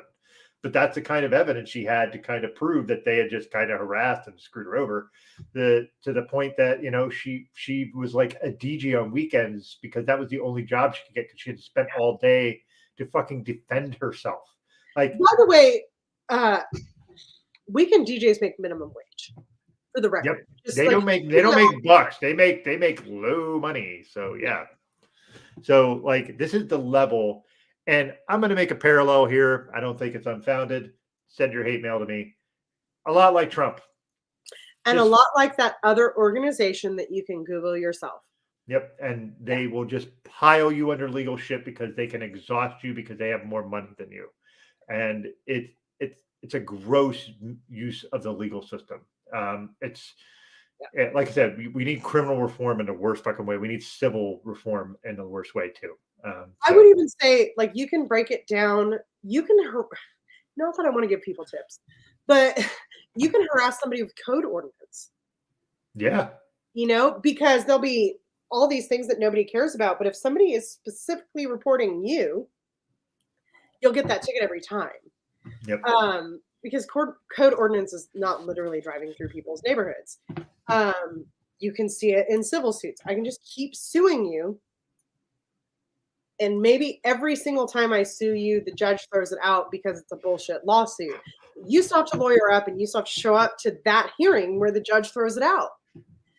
I mean, you name a legal system that exists in the United States, and you can use that to abuse somebody. And in some cases, okay, kids are involved. Maybe you want to investigate every time because what if, right? Yeah. And I don't have an answer to that question because obviously I want kids to be safe, but obviously I also don't want people to be allowed to use systems we depend on to abuse people. And I've seen it. Code ordinance thing happened to me. That's why I know that. but you know, it's really fucked up. And there's just, I think it's like,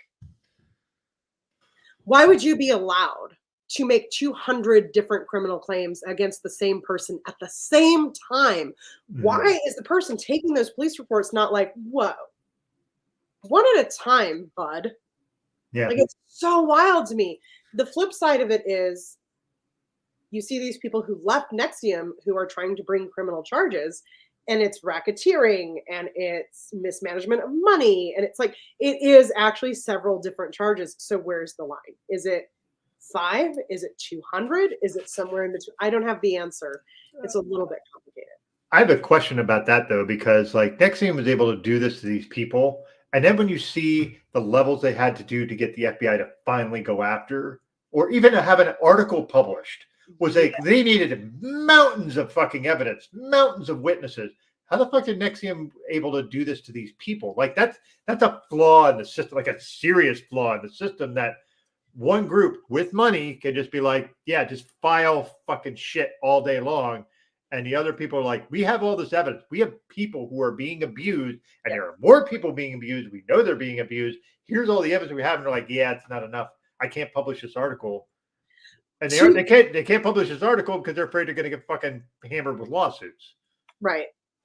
And it comes down to like, well, Doug, you know, like you and I are both writers. And so I happen to know 2 different people, one who's wildly successful and like you would think, oh, wow, they have enough money to get a good lawyer. 2 different people who clearly had their ideas stolen by, I'm trying so hard to keep this anonymous as hell. Try your best. By major studios. Mm-hmm. And you can't Google this because I'm giving you no clues. I do not want to get into this shit. No, because that's clearly they could draw the line. In one case, it is like, this studio wanted to buy my book to make it into a movie. I gave them my book. They declined the option, and then they made a movie that was my book. One of the cases is that clear cut. Neither one of them won. Because how much money does a major studio have to hire the wildest, most, like, the largest and most intense legal team you've ever experienced in your life?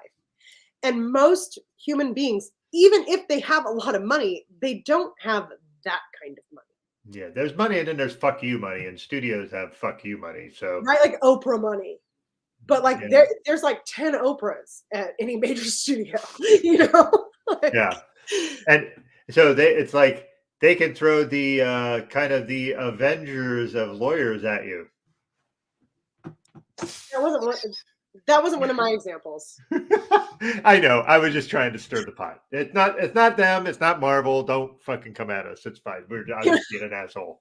I also know people who got. Never mind. Anyway. You don't have a legal department. It is the moral of the story here. Yeah. So, but that doesn't stop anything. That doesn't stop anything, right? So let's move forward. So we're out of that. I wanted to talk about that because that really fucking bothered me. Just how they were just harassing the shit out of people using the legal system and using it through legal means to fuck with people. And I think that's fucking shit. It's legal. It shouldn't be. But I've literally had that happen to me quitting a job before. That's never happened to me. And knock on whatever wood just near me, I hope that never does, because I have 4 kids and they're fucking super expensive. So let's not throw more money on the fire. I have not any more to burn. So here's another one where I'm going to try so hard to make sense without opening myself to any problems. One of the things, and we talked about this, one of the reasons that I'm like really interested in cultic thinking is, as I mentioned, I was part of a cult when I was in high school. 3 apparently. 3 total. Woo! If you check out that podcast we were talking about, you'll know which one is one of them, because I know which one is one. explicitly. I know which one of it is. Yeah. In my defense, he defined me as a fringe member.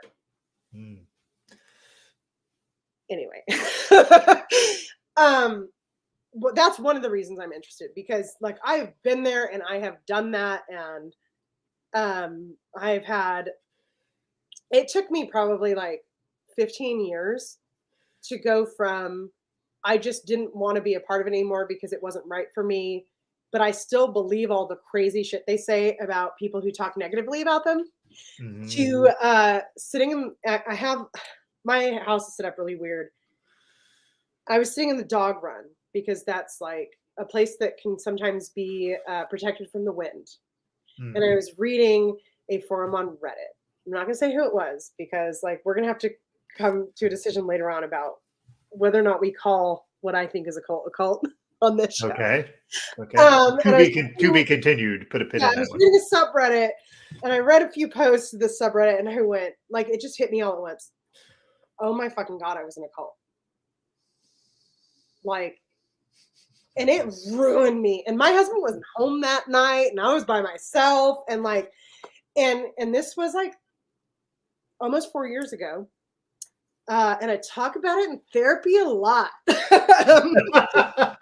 as you should. Yeah. So that's the second reason I'm really into cults, or the first reason. And the second reason is because I worked for a company that still exists.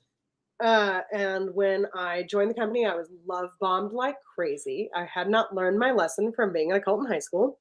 I was love bombed like crazy.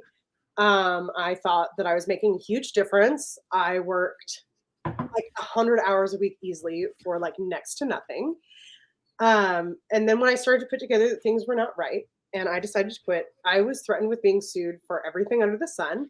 And one of the people who walked out with me was threatened with being sued for, or not sued, charged with criminal conduct and accused publicly of criminal conduct, which they had not actually done. The things they were accused of, I know from my position in the company, they were not capable of doing what they were accused of doing. And the thing that's scary about it, okay, and I think this is important when you think about people who are in a larger, like, high control situation like NVIXM, is this was tiny. Okay, this was so minuscule in like the scheme of the world, in the scheme of like my life. Half the people that I know right now that I knew while I was working there, they couldn't tell you where I worked. They'd be like, I don't know, like maybe they could remember what industry it was in, right? I know what it is, but I know what it is, but because I know that they have the ability to fuck me legally.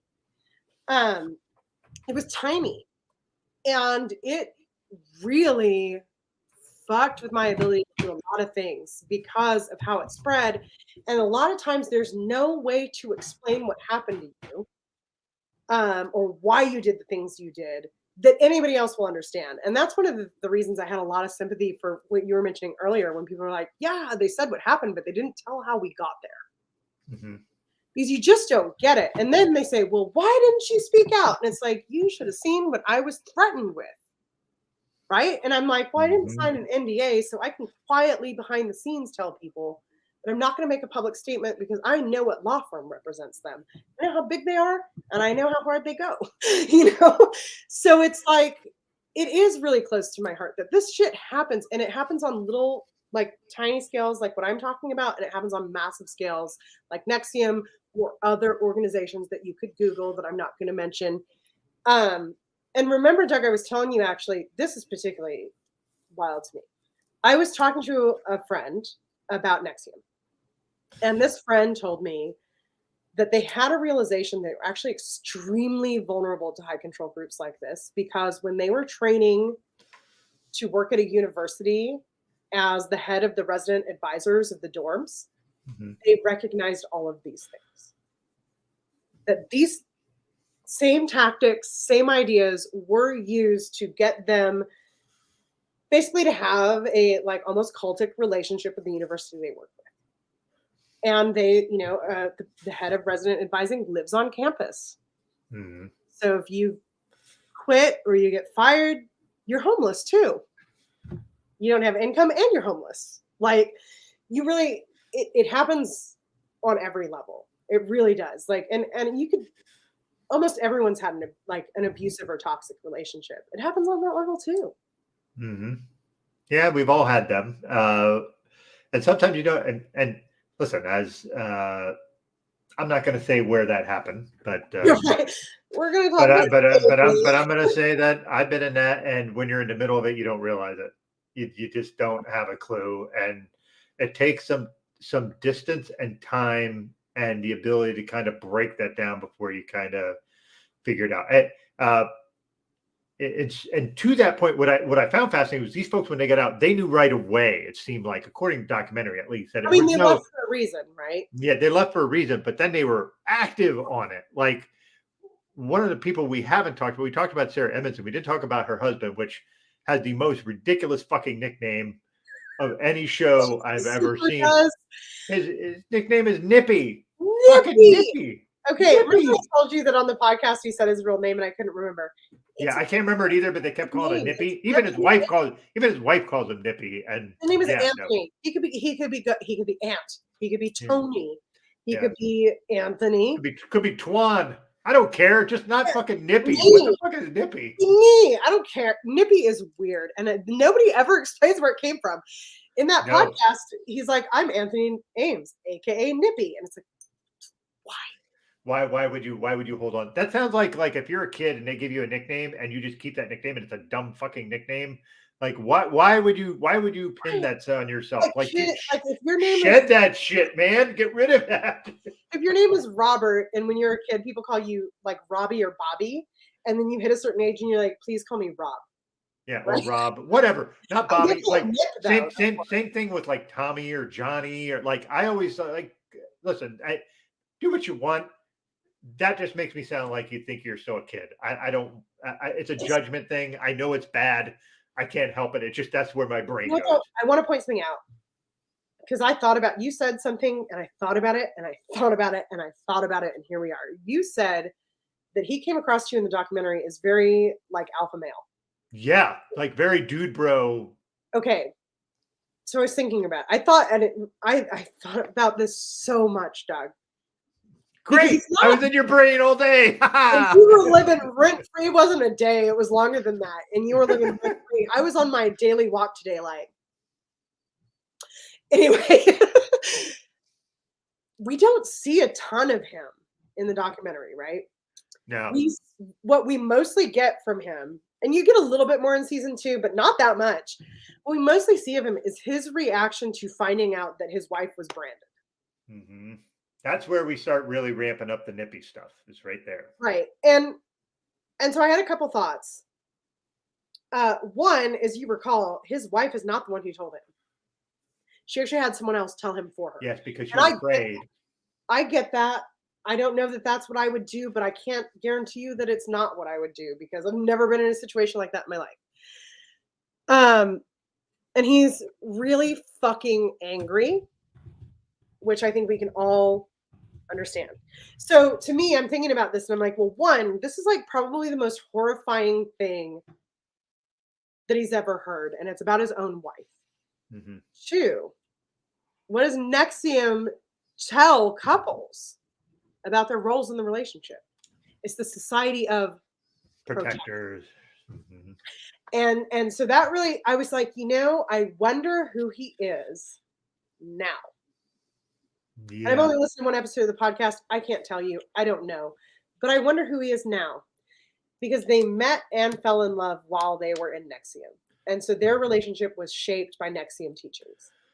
Yeah. And the reason I said he seemed very dude bro-y, like he just did. He was like, he even said, he was like, I was like the high school jock. Like I was the quarterback. I was all these dudes. And like, there's one point where I finally see him not be that, and it's where he goes to meet Mark Vicente, and he's on like this pier in California, and he's just like talking about how he can't unfuck his mind from the brain from the part where he brought people in to be part of it. Vicente goes through a whole thing with this, and I'm sure that's not going to end anytime soon because he brought a lot of people in, and especially females who ended up getting into this one program. He brought Sarah in. He brought Sarah in, but the idea of like, now we didn't even touch on the worst part of this yet, which is the DOS program. Which when I hear DOS, I'm an IT person. All I thought was MS DOS. I'm not thinking of like whatever. It was some Latin thing, but it was like DOS, and I was like, "Fuck!" They named it after a Microsoft operating system. Like, I was a little confused. That's here's the thing, and like as we go on in this show, we'll get into it. But like, the funny thing to me is that a lot of cults go through several names. And the first couple are always really fucking bonkers. And, praise whoever you believe in. DOS didn't have a chance to get a better name. That's true. That's true. Like that was just going to be what it was. But yeah. But anyway, the DOS system was like, this was Jeunesse on steroids. But right. Jeunesse but not was really. Like, yeah, no, but worse, but way worse. Jeunesse was like this quote unquote women's empowerment program, but DOS was like the inner circle of that. The inner circle of that is where they go in. And this is where Allison Mack comes in really prominent for me. Allison Mack was kind of prepared. Everybody thought she had a little bit higher role than anybody thought. But this is where she brought in Sarah and told her, you need to do this. You're a green, which it wasn't green her. It was Nancy Salzman's daughter. That's right. But Allison also is kind of really prominent in that group, right? So you're right.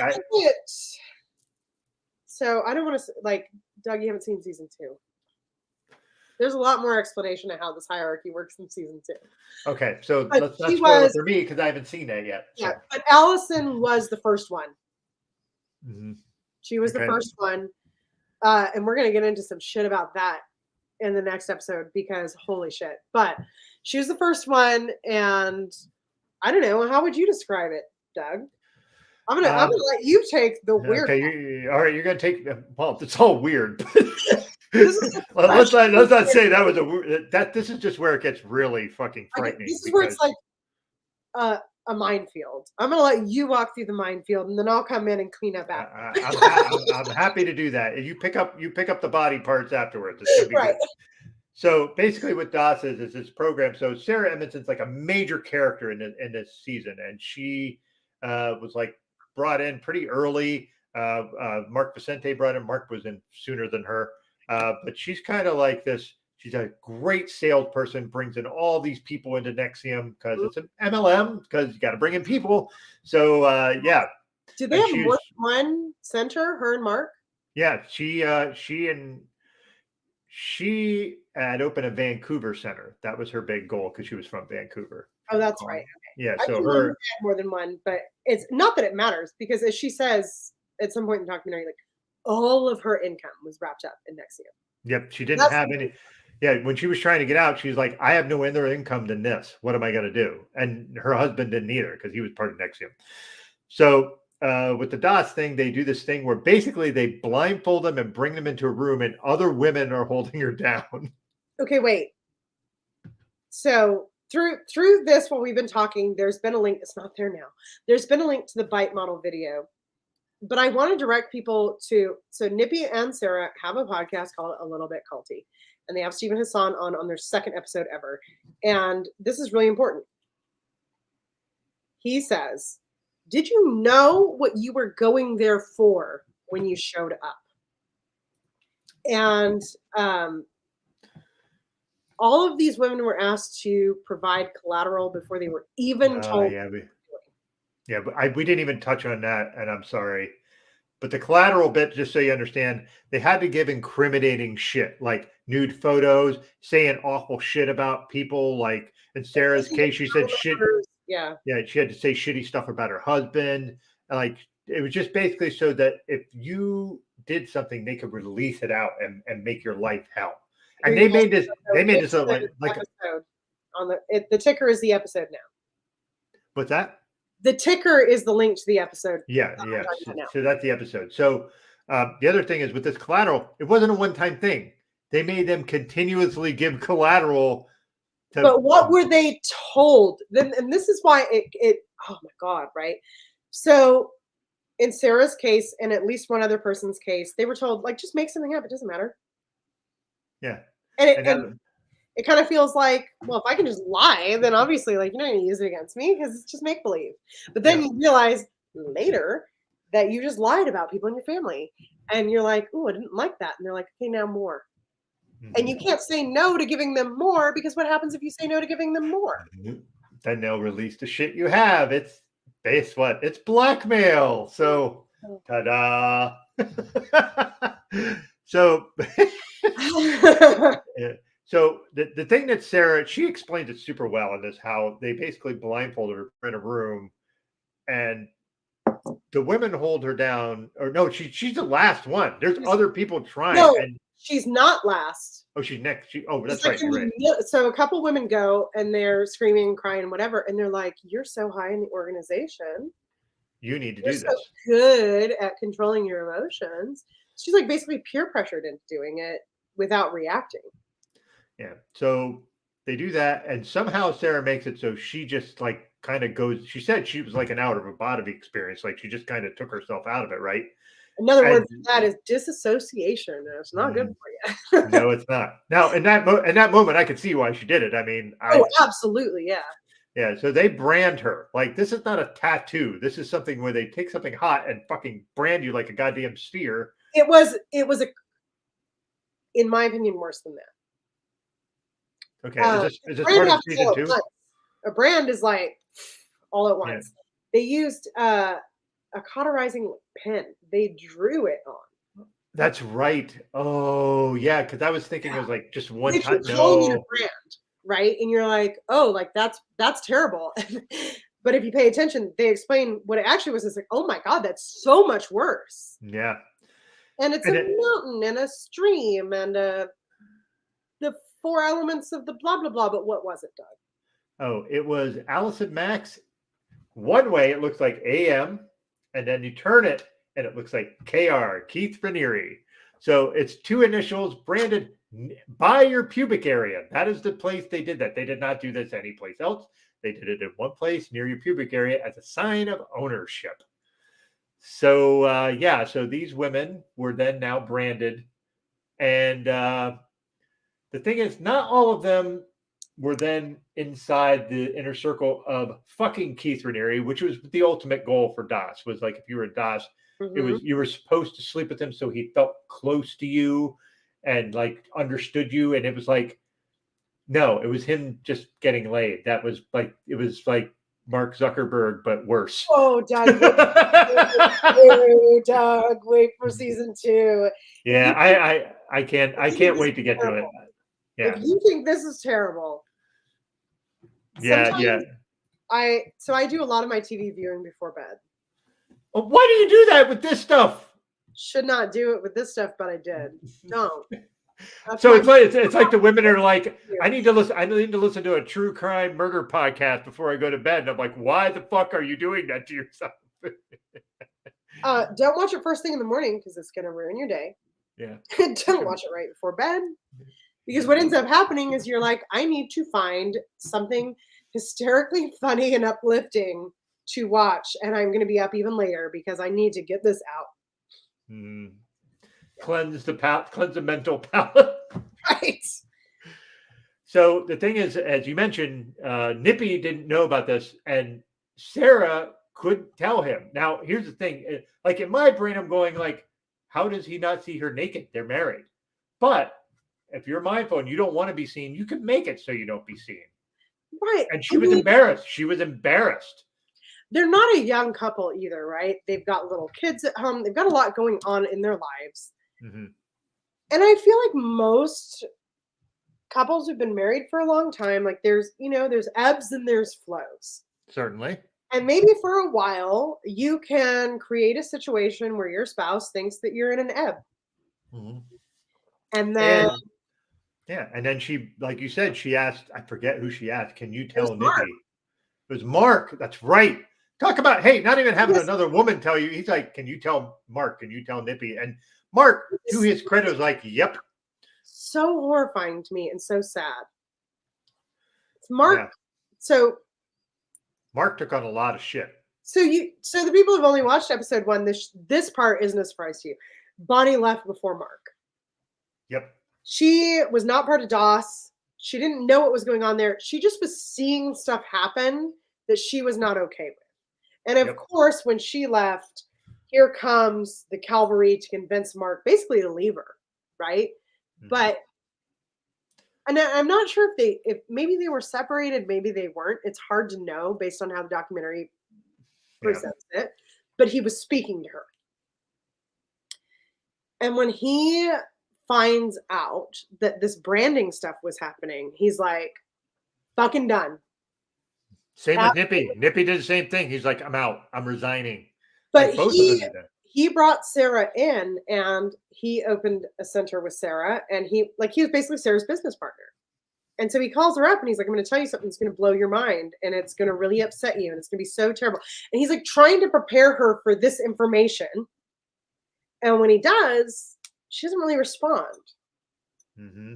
And that's when he says, Sarah, are you branded? And that really crushed me. And that's very early on in the documentary because it's just like, mm-hmm. Not only did he bring her in, because I'm sure he brought more than one person in, but he brought her in and he and her built stuff together. He didn't feel like he could leave without telling her why, because they built stuff together. Yep. And then to be like, oh, fuck, this happened to you too. And that really broke my heart. And that's why she asked him to tell Nippy because she couldn't imagine. And I got to be honest with you, Doug. Not that I can imagine being in that situation, because I don't think anybody who hasn't been in that situation can imagine it. Mm. But like, what would go through you? Like, will my husband believe me that I didn't know whose initials were being branded on my fucking vagina? Mm-hmm. How do you not know? How do you? And well, because once someone tells you, you're watching the documentary, someone tells you what it is, you're like, oh fuck, I can see that perfectly clear. Like there's so many things that you have to work. Why didn't you say no? Why, and to Nippy's credit, he believed it. Yep. He didn't waver on her, at least in the documentary. You didn't see any wavering at all. And he called and was like, I'm out. And he's like, I'm done. I'm resigning. And I think he called Nancy and he was like, I'm done. I'm resigning from the leadership of SOP, which was like, that was like the highest level of shit. And like, they play the whole call in season 2, but I'm going to prepare you and prepare the people at home.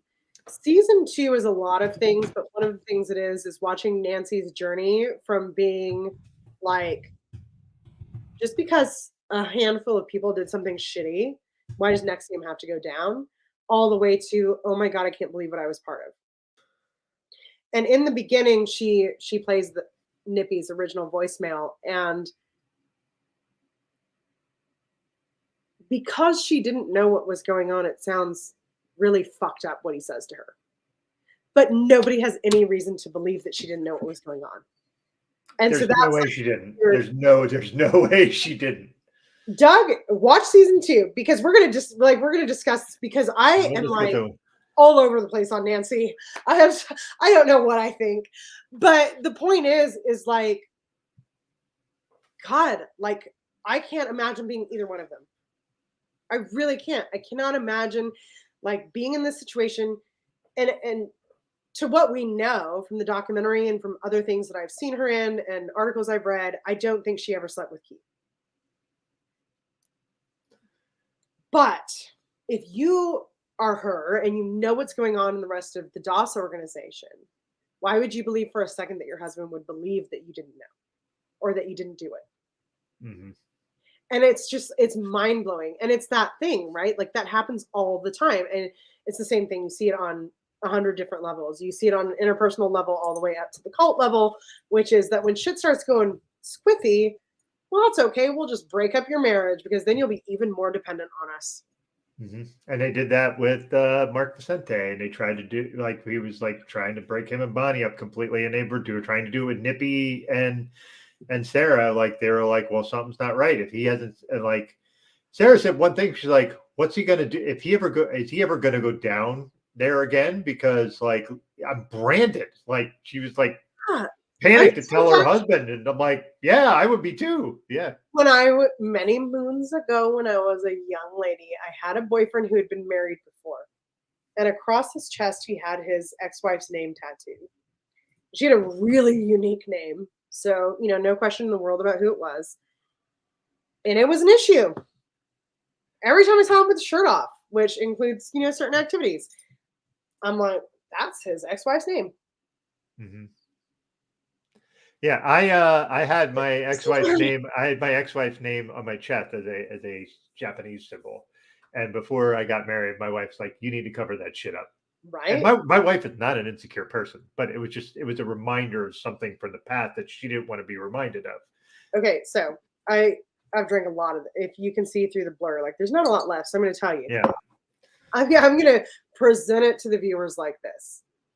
If you know what it is and it's coming at you like this over and over again, you can't ignore it. No, it's a little hard to know what's in your face, right? Right. Yeah. But when same thing. When she said that, it stood out to me too, because it's like, oh man, like you just don't think about all the consequences. You just don't. And they were told like, well, if this gets big, then people will know about it. Like people's husbands will see it, and this will happen, and people will know about it. It'll be no big deal. It's like that's what these women were being told. But then as soon as it happens, they're like, wait, this is actually a really fucking big deal. And that's like, again, why it's so important to me that you don't judge the people who are taken in by these things, because there's so many things happening, right? And then when it's over, that's when you go, oh fuck, what did I do? Because the reality is, and I don't know if we talked, I think we talked about this, is like they've done studies about groupthink, mob mentality, all of that. And if one person in the situation, not like in the organization, says, this sounds like bullshit, this doesn't sound right, then everybody, like 90% of the time, everybody would be like, you know what, you're right, this is not okay. That's a spell is broken, right? But every single person in the situation believes that if they are the one person who says that everyone will turn against them. And another thing that comes up in that episode of the podcast that is the ticker right now is like that's just part of it, right? It's this idea that it feeds phobias. They feed you phobias, sorry. And it's this idea of like, if I step out of line, I lose everyone I care about. If I step out of line, I will be punished. If I step out of line, I will never be happy. I will never deal with my issues, which is what Sarah says. She said, at first I read the bite model and it talks about the phobias. And I was like, well, I didn't have that. And then over time, she was like, oh, wait, I did. Because every time somebody left, we would hear about how, oh, what a shame they didn't want to deal with their issues. Oh, what a shame they weren't strong enough to deal with their issues. Right? And so there's so much fucking pressure not to be that one person. The reality is, God, be that one person. Please be that one person.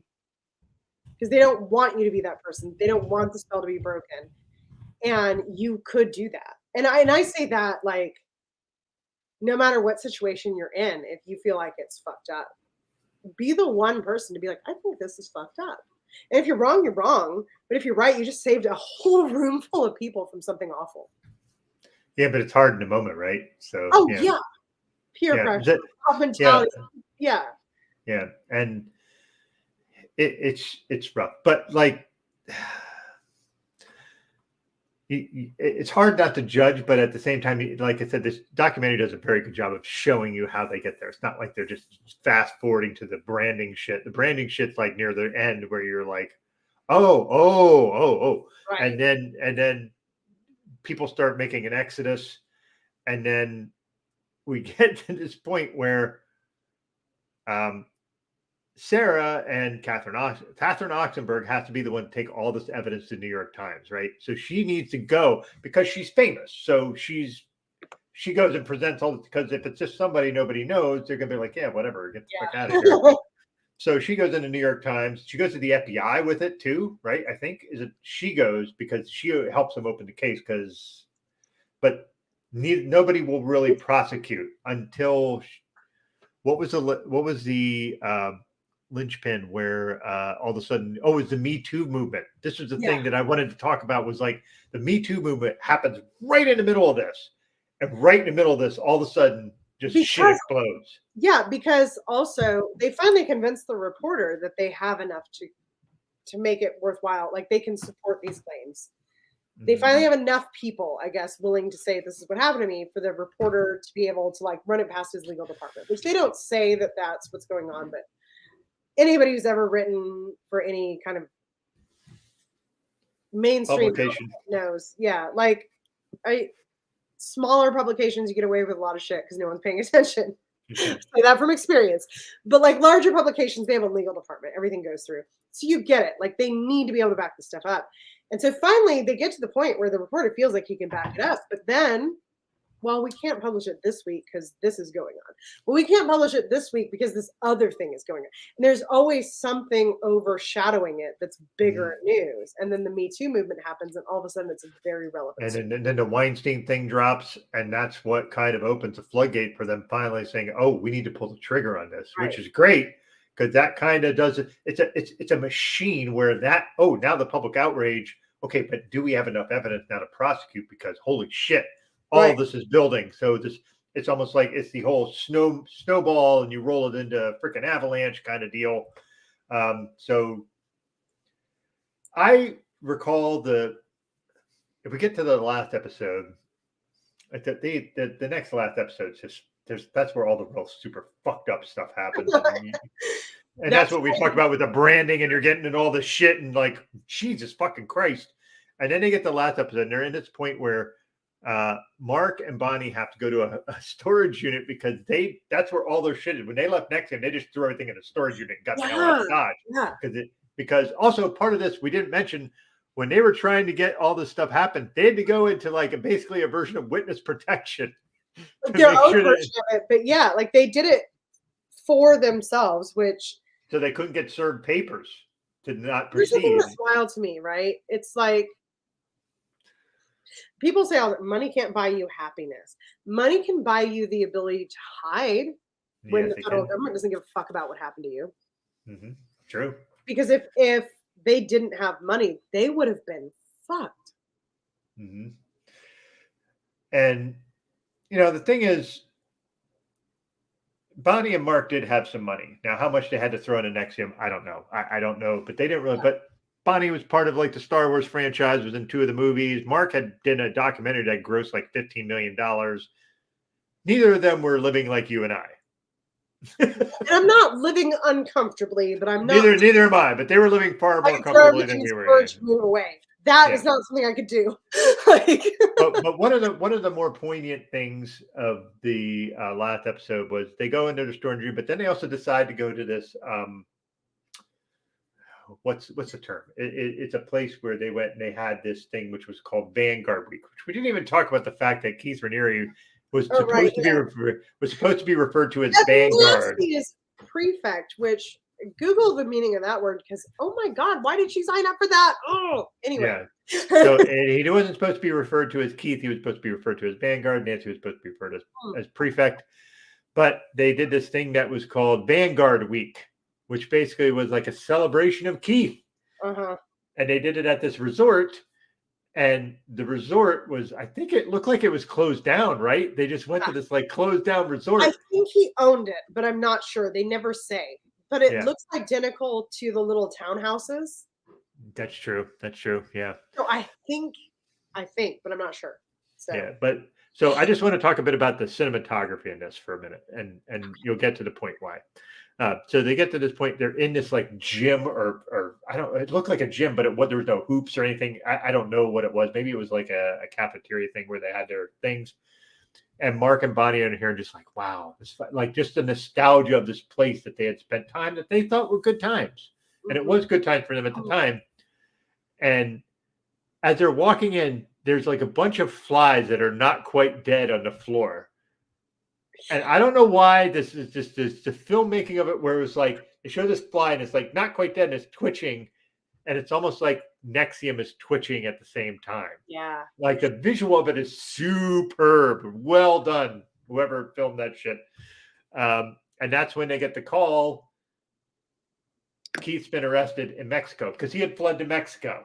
This made me cry though. They're jumping up and down and they're getting on FaceTime and like, and there's this weird thing, right? Where you're like, oh, it's so weird to like be exuberant about that because what led to it. But at the same time, you know, I was in middle school when O.J. Simpson was found guilty. I wasn't. I was much older. That's okay, Doug. You don't have to say how old. Anyway, our math teacher let us watch it. We were supposed to be on our like 15-minute break of the day or whatever, but he's like, I want to watch it, so we're all watching it. And I remember everybody in the room cheered when they said not guilty, and including me. And I've spent my life trying to figure that out, right? Where you're like, wait, but I thought he was guilty, or did I? Or I don't know. Like you just don't know, especially when you're that age. But it's the release, right? It's this like, oh fucking thank God, it's over. And then of course, as you'll see in season 2, it's not over because there's a whole fucking court case, but there's like, yeah, we're just at the arrest started, right? They just wanted some media attention because they thought maybe media attention would get people out and also stop new people from coming in. And they start uncovering more and more and more, and they're like, oh, like he needs to be in jail. And so, yeah, that was really moving to me. Me too. There was something I wanted to bring up, and I was like, I can't believe we didn't say it. And my mind was erased by my mind eraser, so I can't remember what it was. Well, the thing is, there's so much other shit we could bring up, like literally a million things. Yeah. But one of the things I want to bring up as we're approaching the 2-hour mark, and is the idea that at the very end, you know, they show Raniere at the hearing and whatever, because there's a lot of emotion going on there, because you just know that guy's just a fucking piece of shit, and he's getting arrested and he has to answer for things. And at the very end of the night of the last episode, like at the very end, and I sent you a message about this, like I had completely forgotten this, maybe I tuned it out. Was this bit where Raniere makes a call from prison. We don't know who he's talking to. And he says, if you want to present a truth, talk to me about it. So he is making a plea to or a if you're making a documentary and you want a certain set of truths, talk to me. And that's where it ends. It's this whole thing where you're like, who the fuck was he talking to? And I'm like, oh, he's trying to get out. And I'm like, blah. Yeah. Yeah, and I'm sure there's more in season 2. You don't have to, but yeah. I mean, so one spoiler I'll give you: you don't find out who he was talking to. I can only assume it was Mark, which is weird, because if you recall, Mark says that basically one of the reasons he was pulled in the first place is Keith pretended to love his documentary, which was What the Bleep Do We Know? Which I don't actually think I watched, but I remember like what a phenomenon it was as a documentary. Yep. And he was like, you need to film me. One of the things you find out in season 2 is that is a ploy he used on a lot of people. He was obsessed with being filmed, which is so weird to me. It's so weird, but he's a weird guy. So I don't know. Yeah. Like I said, I'm sorry, folks, we didn't get to just like every freaking thing, but like it's impossible. It's impossible. It's 9 episodes. It's like doing. We need like 8 hours. Like, yeah, like doing Game of Thrones in a 2-hour episode. It's just impossible. Like there's just too much shit to delve into. We tried to hit the best things that we could. You know, we want to talk about a lot of different things. And you can email us. You can chat with us. You know, all of you know us. Just hit us on our socials too, like on the Cult Bar socials or our personal socials if you happen to be lucky enough to know us. Yeah, and Yeah, just hit us up. We're happy to talk about the shit because we did this show so we could talk to people about it. It wasn't just Right. Renee and I wanted to bullshit.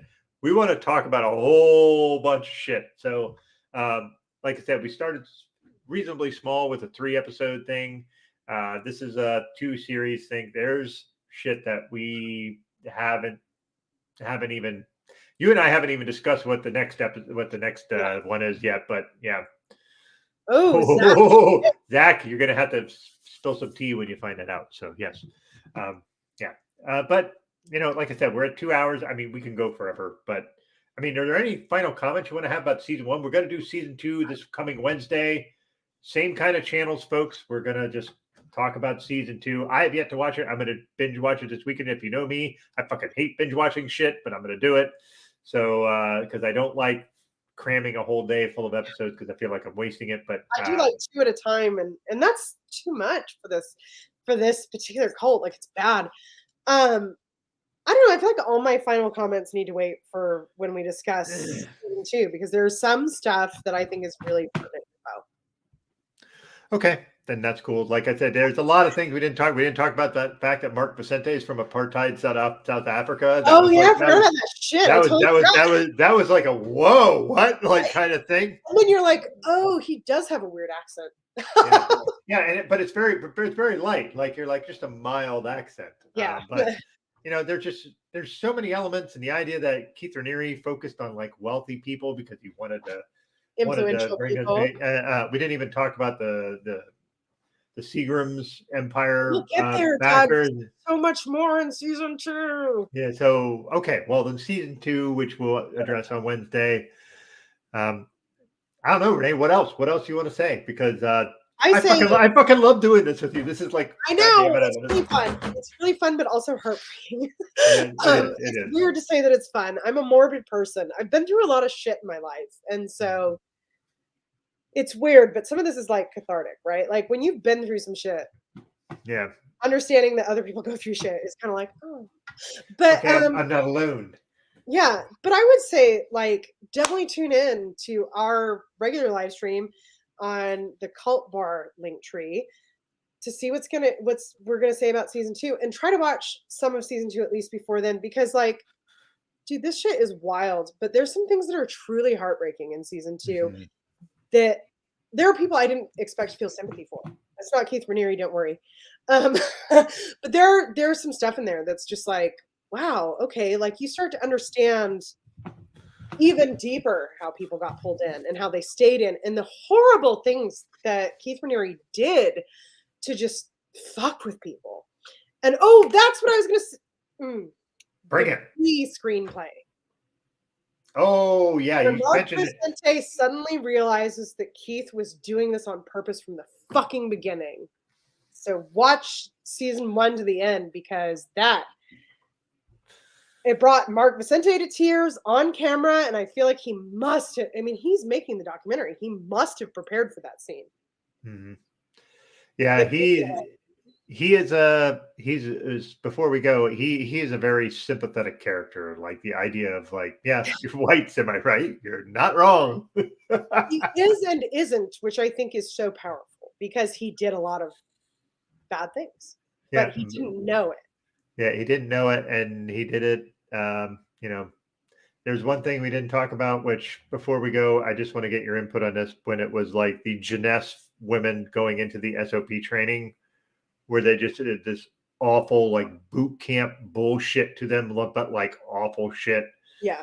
Where the women, where they're like, "How rough do you want this, ladies?" And they're like, rough, or like make it hard. And I'm like, and then they made it like ridiculous. But they didn't know what they were agreeing to, which is they had no idea. Everything they didn't fucking know. If they had known, who knows what they would have said. Yeah. If they had known, they might not have been there. That's actually the truth, right? If they had any fucking idea, they would have run so far. They would run for the hills. So, and it was, the thing was, that was positioned as like a bonding moment for men and women in the organization. So, but yet again, a nod. Each other. Yeah. So, all right. Well, listen, folks, thanks so much for joining us. We're at 2 hours. We could go for fucking forever. We say that every week, but literally we mean it. There's too much to get into. We tried to hit the best highlights that we could.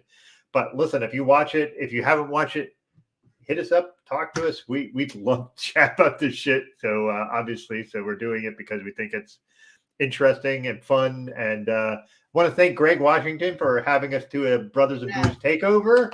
Thank you, Greg. As well. Yeah. What's that? All his help producing. Yes, Greg is fucking great. He does all the shit behind the scenes. We're just talking, and Greg does all the background work. So thank you, Greg. You're the best. Love you, man. And we love you folks too. So please join us next Wednesday, right? 9 p.m. Yes. Eastern, 8 p.m. Central, 6 p.m. Pacific. Fuck Mountain Time, because who cares about those people? You need to figure your own shit out, Mountain Time. Good luck, right? So thanks again, everybody. We love you guys, and take care of yourselves.